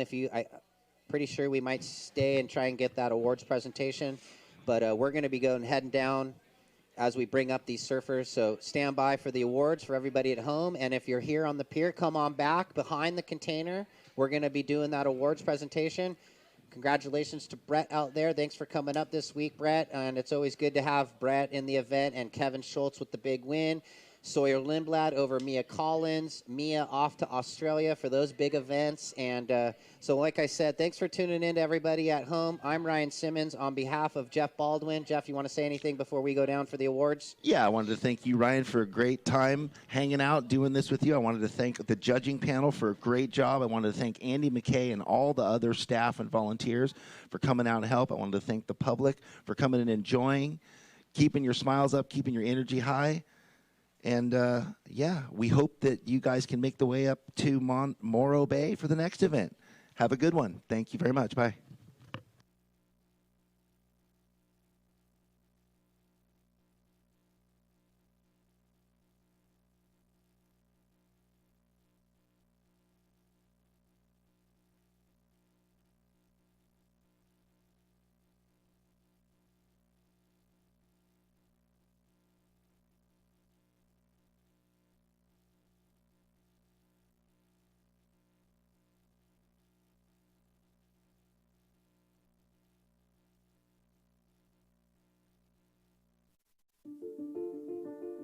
Fast can wait.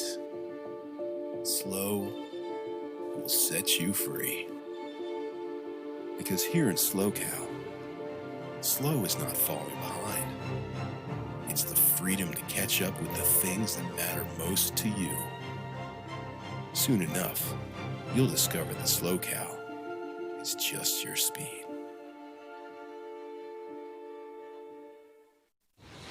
I don't really remember when I caught my first wave, to be honest. I just remember we would go to the beach a lot. As I got older, I progressed at surfing, and I began surfing Mavericks and living in Northern California and applying all of the techniques to surfing big waves. It's like nothing else.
All right, check, check. All right.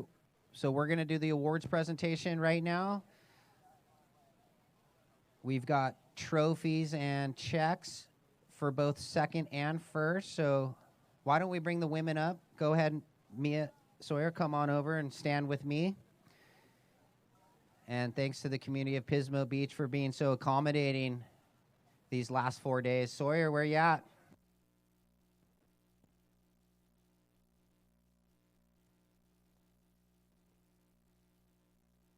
All right, here's our two women's finalists, and what a fun show they put on all 4 days. So without further ado, to the results. Second in the red, Mia Collins.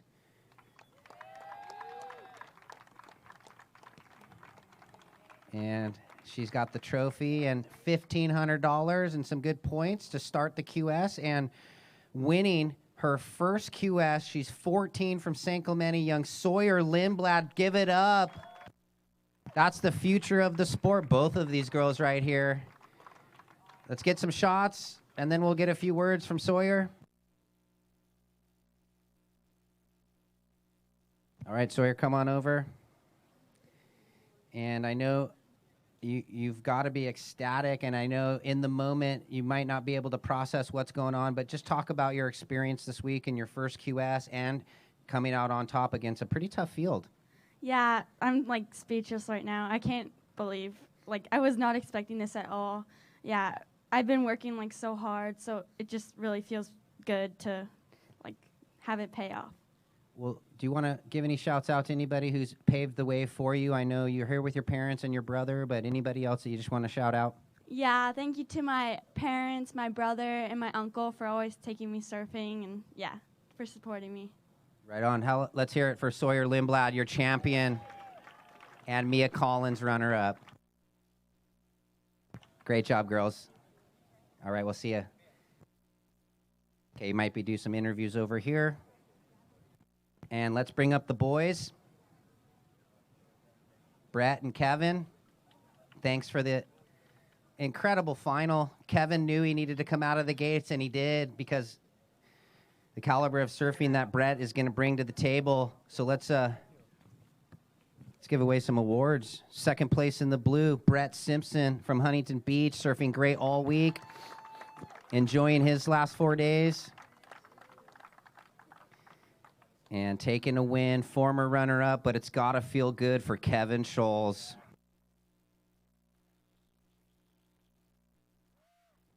Let's get some shots here for the photographers.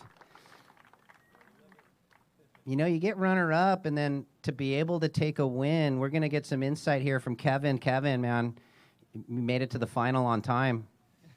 Yeah, that quarter was a rookie mistake, but yeah, I made it to the final on time, and I knew surfing against Brett, it was always going to be a hard heat, and I just tried to find those little lefts off the pier, and ended up getting lucky on a couple, and then yeah, I've looked up to Brett since I was a little kid, and like I think he had a couple titles from the U.S. Open before I even started surfing, so it was just a pleasure to share the final with him. It's awesome. Right on. Thanks a lot, Kevin, and let's hear it for the boys one more time.